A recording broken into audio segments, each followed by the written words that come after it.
అమ్మవారి యొక్క దేవీ భాగవత అంతర్గతంగా ఏ సుదర్శనుడి యొక్క కథ అయితే తెలుసుకుంటూ ముందుకు వెళ్తున్నామో అందులో యుధాజిత్ అనబడేటువంటి వాడు తన అల్లుడి యొక్క పట్టపురాణి అయినటువంటి పెద్ద భార్యని ఆవిడకి పుట్టినటువంటి కొడుకుని ఇద్దరిని కూడా మట్టు పెట్టేందుకు కావాల్సినటువంటి ఏర్పాట్లు చేయడంతో ఆ పన్నాగం తెలుసుకున్నటువంటి మనోరమ అందులోంచి బయటికి రావడం, తప్పించుకుని జాగ్రత్తగా భరద్వాజ ముని ఆశ్రమానికి చేరడం, చారుల ద్వారా తెలుసుకున్నటువంటి యుధాజిత్తు భరద్వాజ ముని ఆశ్రమానికి వచ్చి భరద్వాజ ముని చేసినటువంటి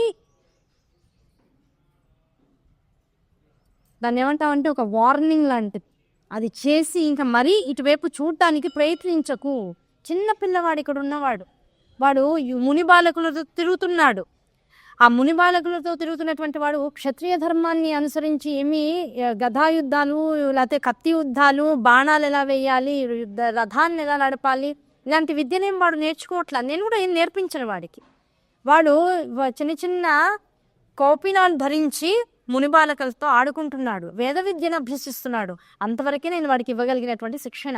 కనుక ఈ పిల్లవాడు ఉత్తరోత్తర పెద్దవాడైన తర్వాత కూడా నీ దౌహిత్రుడికి సరిపడేంత సామర్థ్యంతో ఒక యుద్ధాన్ని శంఖాన్ని పూరించి నీ దాకా వచ్చి రాజ్యాన్ని చేజిక్కించుకుంటాడు అని నేను అనుకోవట్లేదు. ఒకవేళ నీ అంతటా నువ్వేమన్నా కెలికి ప్రాబ్లం తెచ్చుకుంటే నా వల్లదా? కనుక ఈ పిల్లవాడిని వాడంతట వాడు బతికేటట్టుగా వదిలేసే, నువ్వు వాడి జోలికి రాకు. అంతకు మించి వాడి వల్ల నీకేదో నష్టం జరుగుతుందని నువ్వు భావించకు. ఎంత ఈ పిల్లవాడికి నువ్వు దూరంగా ఉంటే అంత హాయిగా ఉంటావు. నీ జోలికి వీడు రాడు అని చెప్పేశారు. చెప్పేటప్పటికి సరే, అంత చిన్న పిల్లవాడే, వాడు 8 ఏళ్ళ వాడు, పెద్ద ఈ విషయాలు ఏవి పెద్ద 15 ఏళ్ళు 20 ఏళ్ళు వచ్చాక వాడికి ఏం గుర్తుండడానికి కూడా అవకాశాలు తక్కువగా ఉంటాయి. ఈయనన్నట్లుగా రాజ్యానికి చాలా దూరంగా ఉంటున్నాడు. ఈ వ్యవస్థ ఏమి వాడికి అర్థం కానటువంటి స్థితి ఒత్తిడిలోనే ఉన్నాడు. కనుక వాడి వల్ల నాకేం నష్టం లేదు అనుకున్నాడు. మనసును దిటవు చేసుకున్నాడు. తన రాజ్యానికి తాను వెళ్ళిపోయి ప్రశాంతంగా ఎవరి జీవితాలు వాళ్ళు నిర్మిస్తున్నారు. ఈ లోపల 8 ఏళ్ళ పిల్లవాడు భరద్వాజ ముని ఆశ్రమానికి వచ్చాడు. ఆ భరద్వాజ ముని ఆశ్రమానికి వచ్చి నెమ్మదిగా ఎదుగుతున్నవాడు 11 ఏళ్ల పిల్లవాడు అయ్యాడు. ఆ 11 ఏళ్ల పిల్లవాడైనటువంటి వాడు ఈ భరద్వాజముని ఏ విద్యనైతే అందిస్తున్నాడో ఆ విద్యని చక్కగా నేర్చుకుంటూ రోజు చక్కగా పిల్లలతో ఆడుకుంటున్నారు. ఒక వయసు కన్నా కొంత పెద్ద వయసు వచ్చినటువంటి ఆకతాయి పిల్లలు ఈ మునిబాలకుల్లో కూడా ఉన్నారు. ఒకానొక సందర్భంలో ఈ మునిబాలకులు ఎవరైతే కాస్త ఎటుగాని వయసు వాళ్ళు ఉన్నారో ఆ వయసు వాళ్ళు ఈ విదన్నుడు అనబడేటువంటి మనోరమ యొక్క తండ్రి స్థానంలో ఉన్నటువంటి ధ్రువసంధి యొక్క 3వ మంత్రి. నిజం చెప్పాలంటే ఆయనది మొదటి స్థానం. ఆ మొదటి స్థానంలో ఉన్నటువంటి ధర్మయుతుడు అయినటువంటి విదన్నుడు మొదలే మనం చెప్పుకున్నాం కొంత నపుంసక లక్షణాలు తన యందు ఉన్నటువంటి వాడిగా ఉండేవాడు. నడక కానీ, మాట కానీ, తీరు కానీ కొంత వయ్యారతతో ఉండేది. దాంతో చూసే వాళ్ళందరూ కూడా ఏం చేసేవాళ్ళంటే కొంత ఎగతాళిగా, ఓహో మామూలు సామాన్యమైనటువంటి పురుష లక్షణాలు లేవు ఇందులో అని గ్రహించి కాస్త నవ్వుకుంటూ వెళ్ళిపోయేవాడు. ఈ ముని బాలకులు చిన్నప్పటి నుంచి అంటే గత 3-4 ఏళ్లుగా ఈయన్ని చూస్తున్నారు కదా. 3 ఏళ్ళు, 8 ఏళ్ల పిల్లవాడిగా వచ్చాడు, 11 ఏడు వచ్చింది కనుక 3 ఏళ్లుగా ఆయన్ని చూస్తున్నారు కదా. కాస్త ఆయన పట్ల వెటకారంగా కాస్త అల్లరి పట్టించేటువంటి సాన్నిహిత్యాన్ని పొందేశారు. రోజు చూస్తున్న మనిషితో పెద్ద అమర్యాద అనేటువంటిది ఏమి ఉండదు కదా. ఏదో ఆటలాడుతూ ఆయన్ని కాస్త వెటకారంగా ఎక్కిరిస్తూ ఆయన తిట్టంగానే గబుక్కున పరిగెడుతూ ఇలా ఒక ఆటను ఏర్పాటు చేసుకున్నారు. అలా ఆటలో భాగంగా క్లీబా అని ఈ విదన్నుడు అనేటువంటి వాడు నడుస్తూ రోజు వెళ్తూ ఉంటే వెనకాల చప్పట్లు కొడుతూ క్లీబా అని ఆట పట్టించారు. సంస్కృతంలో క్లీబా అంటే ఏంటి? నపుంసకుడు అని అర్థం. నపుంసకుడు వచ్చాడురా మన ఆశ్రమానికి, చూడు ఎలా నడుస్తున్నాడో, చూడు ఎలా మాట్లాడుతున్నాడో, ఎంత వయ్యారంగా దిప్పుతున్నాడో అంటూ ఈ 15 ఏళ్ళు 20 ఏళ్ల వయసు వచ్చినటువంటి మునులందరూ కూడా కొంతమంది పరిహాసం చేయడం, ఆ మునిని ఆ మంత్రి గారిని కాస్త అలవాటు చేసుకున్నారు. ఈ పిల్లవాడు వాళ్ళతో పాటే తిరుగుతూ ఉన్నా ఇంత క్లియర్ కట్గా క్లీబా అనబడేటువంటి పదాన్ని చెవులతో విని ఆ క్లీ అనేటువంటి అక్షరం పట్ల ఆకర్షితులవడం మొదటిసారి అయ్యాడు 11 ఏళ్ల పిల్లవాడు. అంతకుముందు దేన్నో ఆకర్షించాలనేటువంటి గుణం లేదు.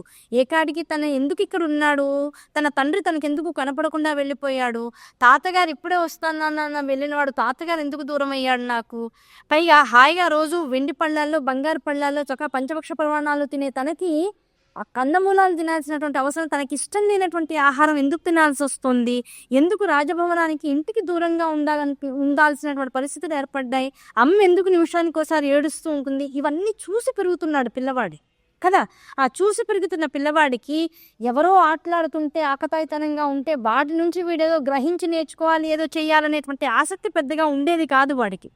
ఓ 2 ఏళ్ళు గడిచి 3వ ఏడు కూడా వచ్చి కాస్త వీడి మనసు ఆ బాధల నుంచి, గ్రహింపు శక్తి నుంచి, ఆ విషయాలు గుర్తుంచుకునేటువంటి స్థాయి నుంచి కొంత మారేటప్పటికల్లా పిల్లవాడికి ఈ వ్యావహారికమైనటువంటి విషయాల్లో కొంత ఆసక్తి ఏర్పడడం మొదలైంది. ఎప్పుడైతే ఆసక్తి మొదలైందో ఈ పిల్లలు క్లీబా క్లీబా క్లీబా అనుకుంటూ విదల్లుని ఏర్పించడం విన్నాడు. ఆ క్లీవలో క్లీ వినపడలేదు, క్లీ ఒక్కటే వినపడింది. ఇదేదో బాగుంది అక్షరం అని ఇంకా ఆ రోజు నుంచి ఏం చేశాడు, ఏం చేస్తున్నా క్లీ క్లీ క్లీ క్లీ అనడం మొదలెట్టాడు. ఆడుతుంటే క్లీ, తింటుంటే క్లీ, కూర్చుంటే ఊరికే ఉండడం ఎందుకు, ఆ క్లీ బాగుంది కదా. క్లీ అనేటప్పుడు ఏమవుతుంది, మనకి ఇప్పుడు ఎగ్జిబిషన్ నడుస్తుంటుంది హైదరాబాద్లో. ఎప్పుడైనా హైదరాబాద్తో కాస్త పరిచయం ఉన్నవాళ్ళు కానీ, అక్కడ బంధువులు ఉన్నవాళ్ళు కానీ, ఎప్పుడైనా మన పిల్లల్ని కూడా ఆ నుమాయిష్కి తీసుకెళ్లాలనేటువంటి కోరిక ఉన్న వాళ్ళు ఉంటూ ఉంటారు. అది చూడండి, అక్కడ టిక్ టాక్స్ అని చిన్న ఇలా టక్ టక్ టక్ టక్ మోగే ఉంటాయి. అదేం చిన్న రేకు ముక్కని ఇంకో రేకు ముక్కకి అడ్డంగా పెట్టి దాన్ని ఇట్లా అంటుంటే గాలి అనుసంధానంతో టిక్ టిక్ టిక్ టిక్ అని బాగా శబ్దం. ఓ నిమిషానికి బాగుంటుంది, ఇంకో నిమిషానికి చెవుకి రొదలా అనిపిస్తుంది, తలకాయ నొప్పి కూడా వస్తుంది ఆ శబ్దంతో. 5 రూపాయలకి, మా చిన్నతనాల్లో రూపాయికి 5 ఇచ్చేవాడు. ఇప్పుడు 5 రూపాయలకి ఒకటి ఇస్తున్నారు. ఇప్పుడు ఈ సంవత్సరం నాకు తెలిసి 15 రూపాయలు అవుతుంది ఇనప ముక్క. కనుక అది టిక్ టాక్ బాగా టిక్ టిక్ టిక్ టిక్ అనుకుంటూ అది చేతిలో పట్టుకుని బాగా నొక్కుతూ ఉండేవాడు. ఓ నిమిషానికి ఇంట్లో వాళ్ళు కొనిపెట్టేవాడు, కానీ తర్వాత ఒకసారి వీపు పగిలేది. మళ్ళీ దాన్ని నొక్కామంటే కొట్టేస్తాను, వీపు గట్టిగానే పగిలేది. అంటే ఇంకా చురక అలాగే ఉందిలేండి, అందుకని చెప్తున్నాను. అది గట్టిగా పడేదన్నమాట. ఆ టిక్ అనేటప్పుడు చూడండి, అది సరిగా అంగిల్ ఇలా ఉండి కిందకి దవడ ఇలా ఉండి దాని లోపలికి నాలిక పైన అంగిల్కి దానికి కింద ఎలా వెళ్తుందో ఆ టిక్ టిక్ టిక్ అనేది దాని స్వరూపం కూడా టిక్ టిక్ అనే దాని అలాగే ఉంటుంది. మన లోపల టిక్ అంటుంటే ఆ నాలిక కూడా సరిగ్గా అలాగే వంగుతూ ఉంటుంది. పైన అంగిలికి తగులుతుంది, కింద లో స్థానానికి ఇక్కడ జాక్ కూడా తగులుతుంది అనమాట. ఆ రెండింటికి తగులుతూ ఉంటే ఇప్పుడు ఏముంది, అది ఆట అయిపోయింది. ఇప్పుడు మనం ఎక్కువగా పదాలు పట్టుకోలేనప్పుడు కొత్త పదంతో నాలుక డ్రర్ అన్నం పిల్లలు బాగుంటుంది. ఇప్పుడు పాలు నోట్లో పెడితేనో, ఫారెక్స్ నోట్లో పెడితేనో, పెరుగన్నం నోట్లో పెడితే తల్లేవో తిను తిను తిను మింగు మింగు అంటే చూస్తాడో 2 ముద్దలు మింగడు, బుగ్గల్లో పెడతాడు. తల్లి ఇలా నొక్కేస్తుంది, కోపం వచ్చేస్తుంటుంది. వీడు తినట్లేదు, వీడు సమయం వెళ్ళిపోతుంది, వీడు మింగట్లేదు అనే కోపంతో ఇంకో ముద్ద కూడా లోపల పెడతాడు. పెట్టేటప్పటికి ఏం చేస్తాడు, అని ఒక్కసారి ఉమ్మేస్తాడు. ఆ శబ్దం వాడికి నచ్చుతుంది. ఆ తర్వాత ఏం చేస్తాడు, నువ్వు ఏం చేసినా వాడు అంటూ ఉంటాడు. ఇంకా పుర్రు అనే శబ్దం వాడికి ఎంత ఆట అవుతుందంటే ఆ తల్లి చివరికి దాన్ని మార్పించాడు, పెదాల మీద టక్ టక్ వేస్తుంది. అయిపోతుంది. ఓ 2 సార్లు చూస్తాడు, బాగా గట్టి దొరుకుతుంది. ఇంకా అది అనేటప్పుడు తల్లి వైపు చూపు చూస్తాడు, అనలే పర్లేదు ఇప్పుడు నోట్లో ఏం లేదు కదా అంటే ఓసారి అంటూ ఉంటాడు. ఆకతాయితనంగా పిల్లలకి శబ్దాలు ఎలా ఉంటాయి అంటే ఆకతాయితనంగా అనిపిస్తూ ఉంటాయి. బాగుంది, ఇదేదో పెదాలకు వెళ్తున్నాయి, అలా అంటుంటే దురద పెట్టినట్టు అవుతుంది, అలా అంటుంటే నోట్ నుంచి చితుకులు వచ్చి బయటికి పడుతూ ఉన్నాయి. ఒకసారి ఇలాగే ఒక స్కూల్లో కాసేపు మాట్లాడడానికి వాళ్ళు ఏదో రమ్మంటే పిల్లలకి అర్థమయ్యేటట్టు నేను ఎట్లా మాట్లాడతాను, నాకేం రాదు కనుక పిల్లల స్థాయిలో సంబంధించిందని నన్ను రమ్మన్నారు. రమ్మని ఏదో మాట్లాడుతుంటే నేను ఏదైనా కంటిన్యూస్గా చాలాసేపు మాట్లాడుతూ ఉంటే ఏమవుతుందంటే మనకు తెలియకుండానే నోట్లోంచి చితుకులు వస్తూ ఉంటాయి బయటికి. మనకు తెలియకుండానే కాస్త చితుకులు కాస్త ఎక్కువ స్థాయిలో ఎక్కువ పడుతూ ఉంటాయి. నేను చాలాసేపు ఒక అరగంటని పిలిచారు, ఏదో నవ్వుకుంటూ ఇట్లాగే జోకులు వేస్తుంటే పిల్లలకి ఏముంది, తొందరగా ఆకర్షితులు అయిపోతూ ఉంటారు. ఏదో మాట్లాడుతూ ఉంటే గంటన్నర సమావేశం అయిపోయింది. అది వాళ్ళు అడుగుతున్న దాన్ని అలాగే చెప్తూ ఉంటే వాళ్ళందరూ అంతా అయిపోయిన తర్వాత కొంతమంది పిల్లల దగ్గరకు వచ్చారు. బాగా నిశితంగా ప్రతిదాన్ని గమనించే పిల్లలు, కాస్త 10th క్లాస్కి వచ్చిన పిల్లలు, కాస్త మెచ్యూరిటీ లెవెల్స్ కొద్దిగా ఉన్నాయి మాకని కొంత ఆలోచించే పిల్లలందరూ కొంచెం దగ్గర వచ్చారు. మిగతా పిల్లలందరినీ టీచర్లు తీసుకువెళ్ళిపోయారు. ఆ పిల్లలు వచ్చి అడిగారు, అమ్మ మీరు మాట్లాడుతుంటే ఎదురుకుండా ఏదో పుస్తకం పెట్టుకున్నారు, ఏదో సబ్జెక్ట్ అయితే రాసుకుంటాం కదా, అసలు మనం ఏం చెప్పాలి, అక్కడ ఏముంది, అసలు వాళ్ళు ఏంటి, ఆ స్కూల్ ఏంటి, ఆ ప్రయత్నం ఏంటి అనే విషయాలు రాసుకుంటాం. మీరు మాట్లాడుతున్నప్పుడు కొంత చితుకులు పడుతూ ఉన్నాయి, మరి అది దోషం కాదా, ఎదురుకుండా మరి పుస్తకాలు పెట్టుకున్నారు, మరి వాటి మీద పడుతున్నారు, మా టీచర్లు ఇలా పెట్టి ఇలా తీయడమే ఇంట్లో తప్పని చెప్తూ ఉంటారు. ఏదైతే ఈ నోట్లోంచి మరి చితుకులు పడుతూ ఉంటే మరి అది మాత్రం దోషం కాదా, దానివల్ల మనకి పాపం రాదా, మరి పెద్దవాళ్ళు ఎందుకు ఇది ఓకే అయితే మరి అలా ఎందుకు తీయొద్దంటారు, 2 రకాల 3 రకాల ప్రశ్నలు అడిగారు. వాళ్ళ ఇంట్లో ఉన్నటువంటి సదాచారాన్ని బట్టి వాళ్ళు ఏం తెలుసుకుంటున్నారు, అది ఇక్కడ ఇంకో రకంగా జరుగుతూ ఉంటే దాని గురించినటువంటి ప్రశ్న వాళ్ళ మనస్సులోంచి వచ్చింది. నేను దానికి సమాధానంగా చెప్పానమ్మా ఒక విషయం, లౌకికమైనటువంటి భావాలను లౌకికమైనటువంటి పరిభాషను బయటికి వెదగక్కుతూ ఉన్నప్పుడు ఇది ఎంగిలి అవుతుంది. అంటే ఏ లాలాజలం అయితే లోపల నుంచి ఊరుతోందో ఆ లాలాజలం కేవలం భాషని, వైఖరి స్వరూపాన్ని, మనకున్నటువంటి భావాలని వ్యక్తీకరించడానికి కావాల్సినటువంటి స్వరాన్ని మనకు అందిస్తూ ఉంటుంది.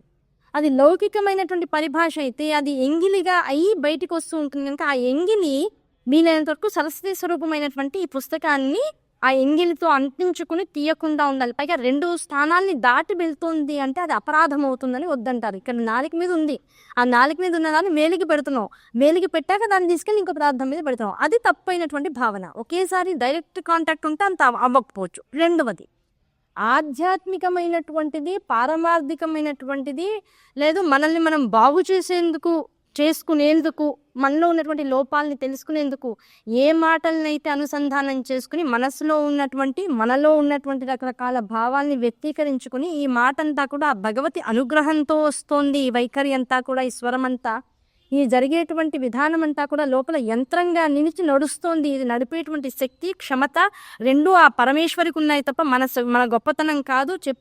చెప్పబడుతున్నటువంటి విషయం ఏది కూడా మన అహంకారంతో బయటికి రావట్లేదు అనేటువంటి ఒక నిగూఢమైనటువంటి ఆలోచనతో కూడి ఏ ఆధ్యాత్మిక ప్రవచనాన్ని అయితే చేస్తూ ఉంటామో ఆ ప్రవచనంలో ఈ ఆధ్యాత్మిక తరంగాన్ని లోపల నుంచి తీసుకొచ్చి బయటికి వెడలగక్కేది ఏదైతే ఉంటుందో లాలాజలం అని మామూలుగా భౌతికంగా లౌకికమైనటువంటి పరిభాషలో లాలాజలం అంటాం, అవునా కదా? దాన్ని ఇంగ్లీష్లో ఏమంటాం? సలైవా అంటాం. ఆ మాటలోనే కాస్త తేడా ఉంది. అదే ఆధ్యాత్మిక పరంగా లాలాజలాన్ని ఏమంటామో తెలుసా? అంతర్వాహిని అనేటువంటి సరస్వతి నది అది. ఆ సరస్వతి నది లేకపోతే మనసు రమించి ఒక విషయం మీద, ఆ రమించినటువంటి విషయము ఒక భావాన్ని సంతరింప చేసుకుని ఆ భావానికి పదజాలాన్ని అంటిసా చేసుకుని ఆ పదజాలాన్ని వ్యక్తీకరించగలిగేటంత శక్తిని పొందాలి అంటే ఈ లాలాజలం అనేటువంటిది లోపల సరస్వతి నదిగా ఊరకపోతే ఆ తరంగం అనేటువంటిది బయటికి నిరాటంకంగా సాగడానికి, బయటికి ఉప్పొంగ తరంగాలుగా చక్కగా వెదజల్లబడ్డానికి అవకాశం ఉండదు. ఆ లాలాజలం మనం మాట్లాడేటువంటి ఆధ్యాత్మిక ప్రవచనానికి ఎంత ఆనందిస్తుంది అంటే ఆ చెప్పేటువంటి వారి యొక్క శరీరాన్ని పులకింప చేయడం కోసమని తాను లోపల నుంచి తుంపర్లుగా, విశేషంగా ఒక జరిలో ఒక నది పారుతుంది అనుకోండి, ఆ పారేటువంటి క్రమంలో వచ్చేటువంటి ఎత్తులు, పల్లాలు, వంపులు ఇవన్నీ కూడా అనుభవించేటువంటి క్రమంలో కొంత తుంపర్లని వదులుతూ ఉంటుంది బయటికి. అందుకనే నది దగ్గరకు, కాస్త జలాశయం దగ్గరకు వెళ్తే దాని మీద ఉన్నటువంటి చల్లటి తుంపర్లు మీద పడుతూ ఉంటాయి. అట్లా తను శాంతింపబడుతూ ఉంటుంది, ఆ చల్లదనమైనటువంటి తుంపర్లు పడుతూ ఉంటాయి. ఇక్కడ లోపల నుంచి వచ్చేటువంటిది ఏది కూడా లౌకికమైనటువంటి వాదన కాదు, ఆధ్యాత్మిక చింతన. ఆ చింతనలోంచి వచ్చినటువంటి తుంపర్లు శరీరానికి, మనసుకి ఆహ్లాదాన్ని కలిగించే విధంగా అమ్మవారి అనుగ్రహంగా శరీరం అభిషేకం చేయబడుతూ ఉంటుంది. చెప్పబడేటువంటి మాట, వినబడేటువంటి విధానము, వచ్చేటువంటి తరంగము, ఈ మూడు కలిపితే ధ్యేయ స్వరూపాలుగా ఆ పరమేశ్వరి యొక్క సాక్షాత్కారాన్ని కలిగిస్తూ ఉంటాయి. కనుక ఇక్కడ తప్పు అనేటువంటి భావన దేహానికి లేదు, మాటకి లేదు. ఇదంతా సమీకరించుకుంటే వచ్చేటువంటి సరస్వతి అనుగ్రహం తప్ప ఇంకేం కనపడదు అని చెప్పా. ఇంకా ఆ తర్వాత నుంచి వాళ్ళు కూడా ప్రతి విషయాన్ని అంత కూలంకషంగా తెలుసుకుని, కేవలం చిన్నపిల్లలకి సంబంధించినటువంటి ఒక గ్రూప్ ఉంది, అందులో కేవలం స్కూలింగ్లో ఉండేవాళ్ళు, కాస్త ఇంటర్మీడియట్లో అట్లా ఉండేవాళ్ళు, ఇట్లాంటి వాళ్ళకి ఇలాంటి డౌట్స్ వచ్చినప్పుడల్లా అడుగుతూ ఉంటారు. ఇలాంటి ప్రవచనాలు చెప్పేటప్పుడు కొన్నిసార్లు నా దృష్టి కూడా అలా వచ్చేటువంటి తుంపర్లు పడినప్పుడల్లా మళ్ళీ నేను ఆ రోజును గుర్తు తెచ్చుకుంటూ ఉంటా. ఇదంతా దోషం కాదు, ఇదంతా కూడా ఆధ్యాత్మిక తరంగంలో ఆ సరస్వతి నది నన్ను అనుగ్రహిస్తుంది. నిజంగా సరస్వతి నదిని ఈ జన్మకి చూస్తానో లేదో, వెళ్ళి ఆ నీళ్లు మీద జల్లుకుంటానో లేదో నాకు తెలియదు, కానీ ఆ తల్లి అనుగ్రహంతో నా లోపల ఉన్నటువంటి ఈ శరీరం అంతా, అంతర్గతం అంతా నిరంతరం ఆ తల్లి అనుగ్రహంతో తడుస్తూనే ఉంటుంది. ఆ తడుస్తూ నిత్యం అమ్మ ఒడిలో ఉండి స్నానం చేస్తున్నటువంటి భావన ఇలాంటి ప్రవచనాలు జరిగిన ప్రతిసారి నాకు కలుగుగాక. అటువంటి విపరీతమైనటువంటి ఆలోచన ఎవరి మనసులోకి వచ్చినా అది దాని పట్ల వాళ్ళకి విముఖత కలగకుండా దాని పట్ల వారి కూడా ఆ భక్తి భావన కలుగుగాక అని ప్రతి ప్రవచనంలో చెబుతూ ఉంటారు. కనుక మనలోంచి ఏది వచ్చినా దాని యందు భక్తి ఉంటే అది ప్రసాదమే అవుతుంది తప్ప లౌకికమైనటువంటి భావనతో కూడుకున్నటువంటి వ్యవహారం మాత్రం అవ్వడానికి అవకాశం లేదు. కనుక మనలో ఉండేటువంటి ఆ అత్యున్నతమైనటువంటి వాంఛ, అమ్మని తెలుసుకోవాలి, అమ్మని కోరుకోవాలనేటువంటి వాంఛతో మనం ఏ ప్రయత్నం చేస్తున్నామో ఆ ప్రయత్నానికి అంతటికీ కూడా మూలము ఆ తల్లే. మనకు ఆ దారి చూపించి వదిలేస్తూ ఉంటుంది. ఈ దారిలో వీడు ఎంతవరకు కృతకృత్య అవుతాడో చూస్తూ ఉంటుంది. ఆ కృతకృత్యత అనేబడేటువంటి దానిలో వీడు సార్థకతని సంపాదించుకునే తరుణంగా ప్రయాణం చేస్తుంటే పర్వాలా, మధ్యలో ఎక్కడన్నా ఆటంకాలతో డైవర్ట్ అవుతూ ఉంటే మాత్రం మళ్ళీ ఏదో ఒక రూపంలో వచ్చి మనల్ని సభ్యమైనటువంటి దారిలో పెడుతూ ఉంటుంది.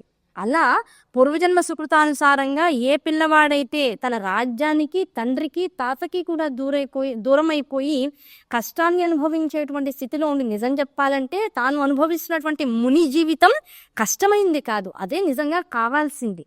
కానీ ఆల్రెడీ ఇప్పటికే ఆ వాసన, ఆ సుఖాన్ని, ఆ సౌకర్యాన్ని అనుభవించి ఉన్నటువంటి పిల్లవాడు గనక అదేదో నా నుంచి దూరం అయిపోయిందనేటువంటి బాధలో ఉంటూ ఇప్పుడు వచ్చిందేదో నాకు అలవాటు లేనటువంటిది కొత్తది అనేటువంటి భావంతో ఉన్నాడు కనుక ఆ కొత్తది మనసుకు అలవాటైన తర్వాత అనుభవించేదానికి అలవాటు మనసు పడ్డ తర్వాత ఇప్పుడు ఏం చేశాడు, లౌకికమైనటువంటి విషయాల్లోకి ఇప్పుడు వెళ్ళడం, సాధారణమైనటువంటి పిల్లల్లాగా వెళ్ళడం అలవాటు చేసుకున్నాడు. అలవాటు చేసుకునేప్పుడైతే ఆ విషయాల్లోకి వెళ్తున్నాడో ఇప్పుడు వాడికి ఏమైంది, క్లీ అనేటువంటి అక్షరం చాలా బాగుంది. ఆ క్లీ అనేటువంటి అక్షరం ఎప్పుడైతే బాగుందో వీడు ఏం చేశాడు, ఇంకా నిరంతరం ఏం చేస్తున్నా సరే క్లీ క్లీ క్లీ క్లీ అంటున్నాడు. ఈ క్లీ నుంచి మనం ఇందాక టిక్ టాక్ దగ్గరికి వెళ్దాం, టిక్ టిక్ టిక్ అనే దాని దగ్గరికి వెళ్ళాం. హైదరాబాద్ ఒకసారి వెళ్ళి వచ్చేస్తాం ఫ్రీ ఆఫ్ కాస్ట్ కదా. ఆ క్లీని నొక్కుతూ నొక్కుతూ నొక్కుతూ నిరంతరం దాంతో బాగా లోపల ఎంత సాధన చేసేసాడంటే ఇంకా ఏ పని చేస్తున్నా ఉచ్ఛ్వాస నిశ్వాసాల మధ్యలో, ఉచ్ఛ్వాస నిశ్వాసాల ముందు, ఉచ్ఛ్వాస నిశ్వాసాలతో ఆ క్లీ అనేటువంటి అక్షరాన్ని నిరంతరం అంటూనే అంటూనే అంటూనే చివరికి ఏమైపోయిందంటే వాడికి అది లేకపోతే తోచకుండా ఉండేదంత స్థితి వచ్చేసింది. ఏం చేస్తున్నా దాంతోనే, ఇంకా దాంతోనే రమించిపోతూ ఉన్నాడు. ఒంటరిగా కూర్చోవడం, చెట్టు కింద కూర్చోవడం, కాసేపు ఆ నదీ తీరంలో కూర్చోవడం, కాసేపు అమ్మ కాసేపు రే పడుకోరా అంటే పడుకుని కూడా లోపల క్లీ క్లీ క్లీ క్లీ అనేటువంటి శబ్దాన్ని అనుకుంటూ ఉన్నాడు. ఆ క్లీ అనేటువంటి శబ్దము అమ్మవారి యొక్క కామబీజం. క్లీం అనేటువంటి పూర్తి అక్షరం, మకారాంతంతో ఉన్నటువంటి పూర్తి బీజాక్షరం ఏవైతే ఉందో అది క్లీం అనేటువంటి బీజాక్షరం. ఆ క్లీం అనేటువంటి బీజాక్షరం కొన్నాళ్ళకి ఏమైంది, క్లీ క్లీ క్లీ అని వరుసగా అనగా అనగా అనగా అనగా వాడి చెవులకే ఆ క్లీం అయిపోయినా. వాడు విన్నది క్లీ ఒక్కదాన్ని, అదే నిజమైంది అనుకుంటున్నాడు. ఆ క్లీ కాస్త వీడు తదేక నిష్ఠతో అనగా అనగా అనగా అనగా తర్వాత ఏమైపోయింది, క్లీం అయిపోయినప్పటికీ ఇంకా క్లీం అనేటువంటి దాంతో ఆనందిస్తున్నాడు. ఆ కామరాజ బీజం ఏం చేసింది, పిల్లవాడు ఎన్నాళ్ల పాటు పట్టుకుంటారో, ఎంత సాధన చేస్తాడో, ఊరికి ఆకతాయితనంగా ఆటగా తీసుకున్నాడా, ఆకతాయితనంలోంచి కూడా దీన్ని నిరంతరం ఆపురాయిగా లోపల వేసి దాన్ని పదును చేస్తున్నాడా, ఈ రెండు విషయాన్ని జాగ్రత్తగా అమ్మవారు పచ్చిగట్టి పరీక్ష పెట్టింది. మరిచిపోయేటువంటి పరిస్థితుల్ని ఇచ్చింది, దాని నుంచి డైవర్ట్ చేయగలిగేటువంటి స్నేహితుల్ని ఇచ్చింది, ఆటలాడించింది, పాటలు పాడించింది, పడేసింది కింద, దెబ్బలు తగిలేలా చేసింది. ఆ దెబ్బలో అయినా వీడు మర్చిపోతాడేమో అని చూసింది. వాడు ఎక్కడా మర్చిపోలే, నిద్రలోనూ మర్చిపోలేదు, ఏదైనా తినేటప్పుడు మర్చిపోలేదు, కష్టం వచ్చినప్పుడు, ఏడుస్తున్నప్పుడు, అమ్మ కొట్టినప్పుడు, కింద పడినప్పుడు కూడా మర్చిపోలే. అన్నీ అయిన తర్వాత ఏది చేసినా సరే, స్నానం చేస్తున్నా, చివరికి వాడు మలమూత్ర విసర్జన చేసి ఏది చేస్తున్నా ఇంకా అదే పదాన్ని పట్టుకుని వాడికి అది బాగుంది అనిపించిన కొద్దీ వాడికి ఏమనిపించింది, ఇంకా దాన్ని వదలాలనిపించాలి, ఇంకా దాంతోపాటు రమించిపోతున్నాడు రోజు. ఆ రమించిపోయి ఏమైపోయింది, చివరికి ఆనందం ఆ పదంతో ఆనందాన్ని పొందడం అనుభవించేస్తున్నాడు. అనుభవిస్తే ఆ 11 ఏళ్ల పిల్లవాడు 1 సంవత్సర కాలం పాటు ఈ బీజాక్షరాన్ని విశేషంగా తపోనిష్టతో చేశాడు. అది తపస్సుని తెలియకపోయినా తపస్సుగా మార్చేసుకున్నాడు. దాన్ని చేస్తుంది తపస్సు అని కూడా పిల్లవాడికి తెలియదు, అది తపస్సులోనే చేశాడు. ఆ చేసేటప్పటికి ఏమైపోయింది, ఆ క్లీం అనబడేటువంటి బీజాక్షరము సర్వాన్ని అనుగ్రహించేటువంటి బీజం, కామబీజం. అది ఆ కామబీజం వల్ల ఏది నీకు యోగ్యత ఉందో ఆ యోగ్యతానుసారంగా వచ్చేది ఎలాగూ అమ్మ అనుగ్రహంతో వస్తుంది. యోగ్యతలో లేనటువంటిది కూడా అమ్మ ఆకర్షించి వీడు అనుభవించేటువంటి తత్వంగా వీడికి ఇచ్చేస్తూ ఉంటుంది. ఆ బీజాక్షరాన్ని పట్టుకున్న వాడికి 12 ఏళ్ల పిల్లవాడు అయ్యేటప్పటికల్లా ఒకరోజు వాడు ఆడుకుంటూ ఉన్నటువంటి పిల్లవాడు ఒక్కసారిగా ఎదురుకున్న ఎవరు వచ్చేటప్పటికల్లా ఆగిపోయారు. ఎవరు ఇంత సడన్గా, ఇంత ముందు దాకా లేరు కదా, నేను స్నేహితుడితో ఆడుకుంటూ పరిగెడుతున్నా. ఆ పరిగెత్తినప్పుడు కూడా వాడి నోట్లో క్లీం క్లీం క్లీం క్లీం క్లీం క్లీం అనుకుంటూ పరిగెడుతున్నాడు. వాడికి అది బాగుంది, అడిగేస్తుంటే క్లీం క్లీం క్లీం క్లీం బాగుంది. ఆ స్వరం వినడానికి వాడికి ఇంకా బాగుంది. అలా ఆడుకుంటూ ఉంటే ఒక్కసారిగా ఎవరినో బుద్ధుకుని ఆగిపోయినప్పటికి అబ్బా ఎవరా ఎదురుకుండా వచ్చింది చూడలేదని చెప్పేసి భయంతో ఒక్కసారి తలకాయ ఎత్తి చూసేటప్పటికల్లా సర్వాలంకారయుక్త అయినటువంటి ఆ తల్లి జగదీశ్వరి ఎదురుకుండా సాకార స్వరూపంగా వచ్చి ప్రత్యక్షమైపోయింది. ఆ తల్లి మహామహానుభావులకే తన సగుణ స్వరూపంతో అనుగ్రహాన్ని ఇవ్వదు, అంత తేలిగ్గా ప్రత్యక్షం అవ్వదు. ఆకాశంలో ఉండేటువంటి శబ్ద తరంగాలతో తన మెసేజ్ని మాత్రమే ఇస్తూ ఉంటుంది. మహా తపస్సులకు కూడా. కానీ పిల్లవాడు చేసినటువంటి అకుంఠితమైనటువంటి తపోశక్తి ఎలాంటిదయ్యా అంటే, ఆ పైగా ఎలాంటి బీజాన్ని పట్టుకున్నాడంటే అమ్మ ఆ బీజానికి వశపడుతుందట. ఆ వశపడిపోయి ఇంకా ఆ పిల్లవాడికి ఎలాగైనా సరే అనుగ్రహించాలనేటువంటి కోరిక ఆవిడ మనసులో ప్రబలిపోతుంది. పిల్లవాడు ఆ స్వరాన్ని వదలకుండా ఎలాగైతే పట్టుకున్నాడో, ఆ వదలకుండా అతన్ని పట్టుకున్నటువంటి పిల్లవాడిని ఒక్కసారైనా పట్టుకోవాలనేటువంటి కోరిక ఆవిడకి కలిగి ఏం చేసింది, ఉన్నట్లుండి ఒకసారి మనస్సు పిల్లవాడి వైపుకి రాగానే అబ్బా పిల్లవాడిని ఒకసారి ఆలింగనం చేసుకోవాలి, దగ్గర తీసుకోవాలి. ఇలా నా మంత్రాన్ని పట్టుకున్నవాడు ఇప్పటిదాకా ఎవడు లేడు. ఆటలో పాటలో 24 గంటల జీవితంలో దాన్ని మమేకం చేసేసుకున్నాడు. జీవితం ఇంకా ఆ క్లియర్ అనే శబ్దం వేరు, వీడు వేరు, వీడి రూపం వేరు, వీడి శబ్దం వేరు, వీడి మాట్లాడే శక్తి వేరు అనేటువంటి స్థితిని దాటిపోయి అది అంటే వాడు ఎప్పుడు వాడు ఆ పదాన్ని అంటూనే ఉంటాడనేది ప్రతి వాళ్ళకి అర్థమైపోయింది. వాడు వస్తున్నాడంటే ఆ శబ్దం ప్రతి వాళ్ళకి వినపడుతూ ఉంటుంది. అలా చేసి తపస్సుతో క్లీమ్ అనేటువంటి బీజాక్షరాన్ని సాధన చేశాడు, సాధించేశాడు. ఆ సాధించిన దానికి అసలైనటువంటి ఫలం ఎలా ఉందయ్యా అంటే ఎదురుకుండా అమ్మవారు వచ్చి నిల్చుంది. ఎలా ఉంది? 8 చేతులతో అష్టభుజా స్వరూపంలో ఉందిట. ఆ అష్టభుజా స్వరూపంలో ఉన్నటువంటి తల్లి ఒక చేతిలో పద్మాన్ని, ఖడ్గాన్ని, గదని, దాంతోపాటు పాశాన్ని, అంకుశాన్ని, జపమాలని, దాంతోపాటు ఆవిడకు ఉండేటువంటి రకరకాల ఆయుధాలన్నింటినీ కూడా పట్టుకుని విశేషమైనటువంటి బంగారు వందగలిగినటువంటి చీరతో ప్రత్యక్షమైందిట. జిలుగులు వెలుగులు ఎలా ఉన్నాయంటే మిట్ట మధ్యాహ్నం సమయంలో కూడా ఆవిడ శరీరంలో ఉంచేటువంటి కాంతులు ఈ చుట్టుపక్కల ప్రదేశాలంతటినీ కూడా చీకటిమయం చేసేసాయట. ఆ చీకటి అంటే మనం స్వాభావికంగా అనుభవిస్తున్నటువంటి ప్రకృతిపరమైనటువంటి సూర్యకాంతి కూడా అమ్మ వెలుగుల ముందు చిన్నబోయిందట. ఆ చిన్నబోయినటువంటి వెలుగుల ముందు అమ్మ యొక్క వెలుగెలా ఉంది, కళ్ళకి ఇబ్బందిని కలిగించేటంత వేడిమితో ఉందట.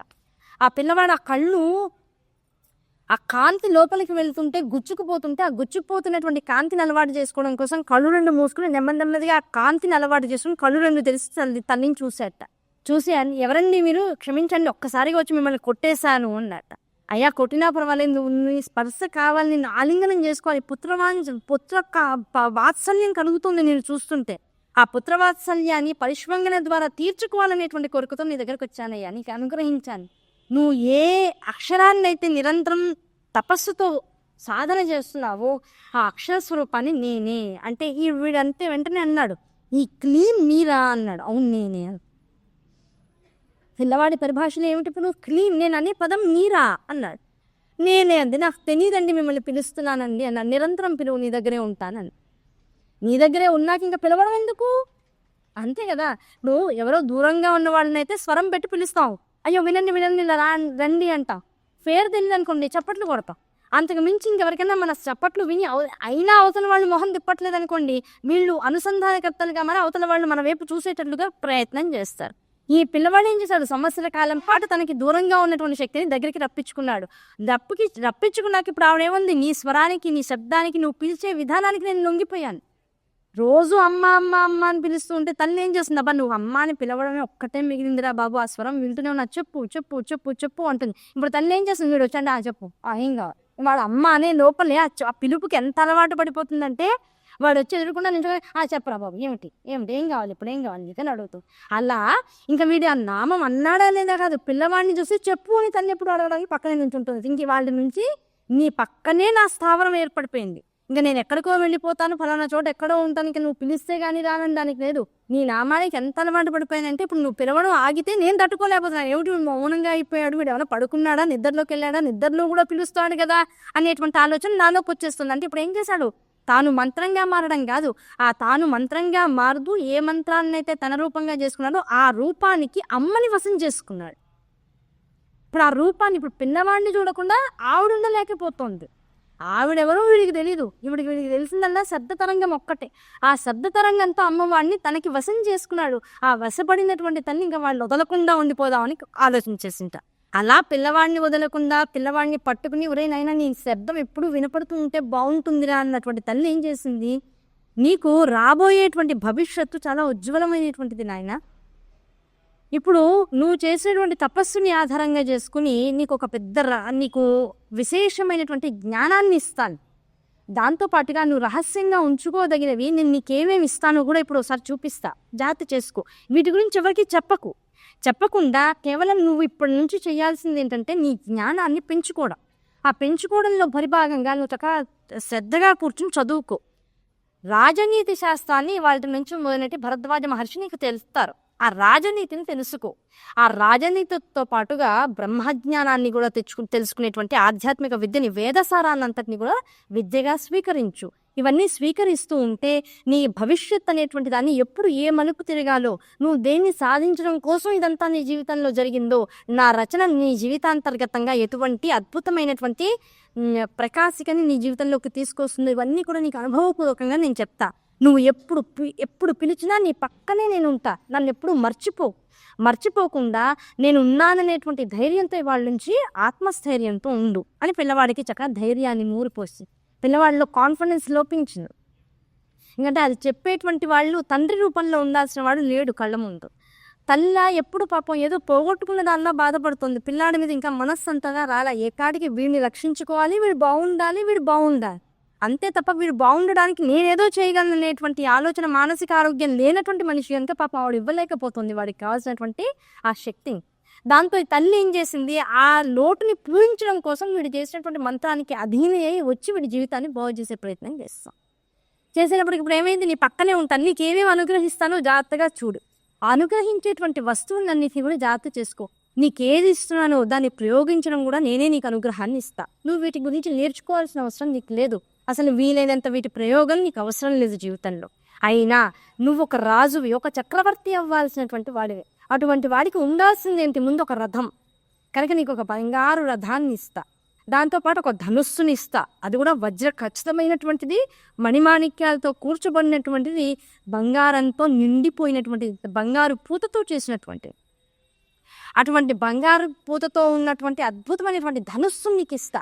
దాంతోపాటు ఈ ధనుస్సు ఉన్నప్పుడు ఏముండాలి, బాణాలు ఉండాలి, తూణీరాలు అంటే బాణాలు ఉండాలి. ఆ బాణాలన్నీ వేసుకునేందుకు ఒక కేజ్ ఉండాలి, తూణీరం అనే దాన్ని, అది వేసుకునేటువంటి అమ్ముల పొది అంటారు. ఆ అమ్ముల పొది వెనకాల కట్టుకుని ఎందుకు ఉంటుంది, అది కూడా నీకు చక్కగా బంగారంతో చేసి ఇస్తా. అది ఎలాంటిదో తెలుసా, నువ్వు ఒక 4 బాణాలు అందులో వేసి 4 తూణీరాలతో నీకు ఒక అమ్ముల పొది ఇస్తా.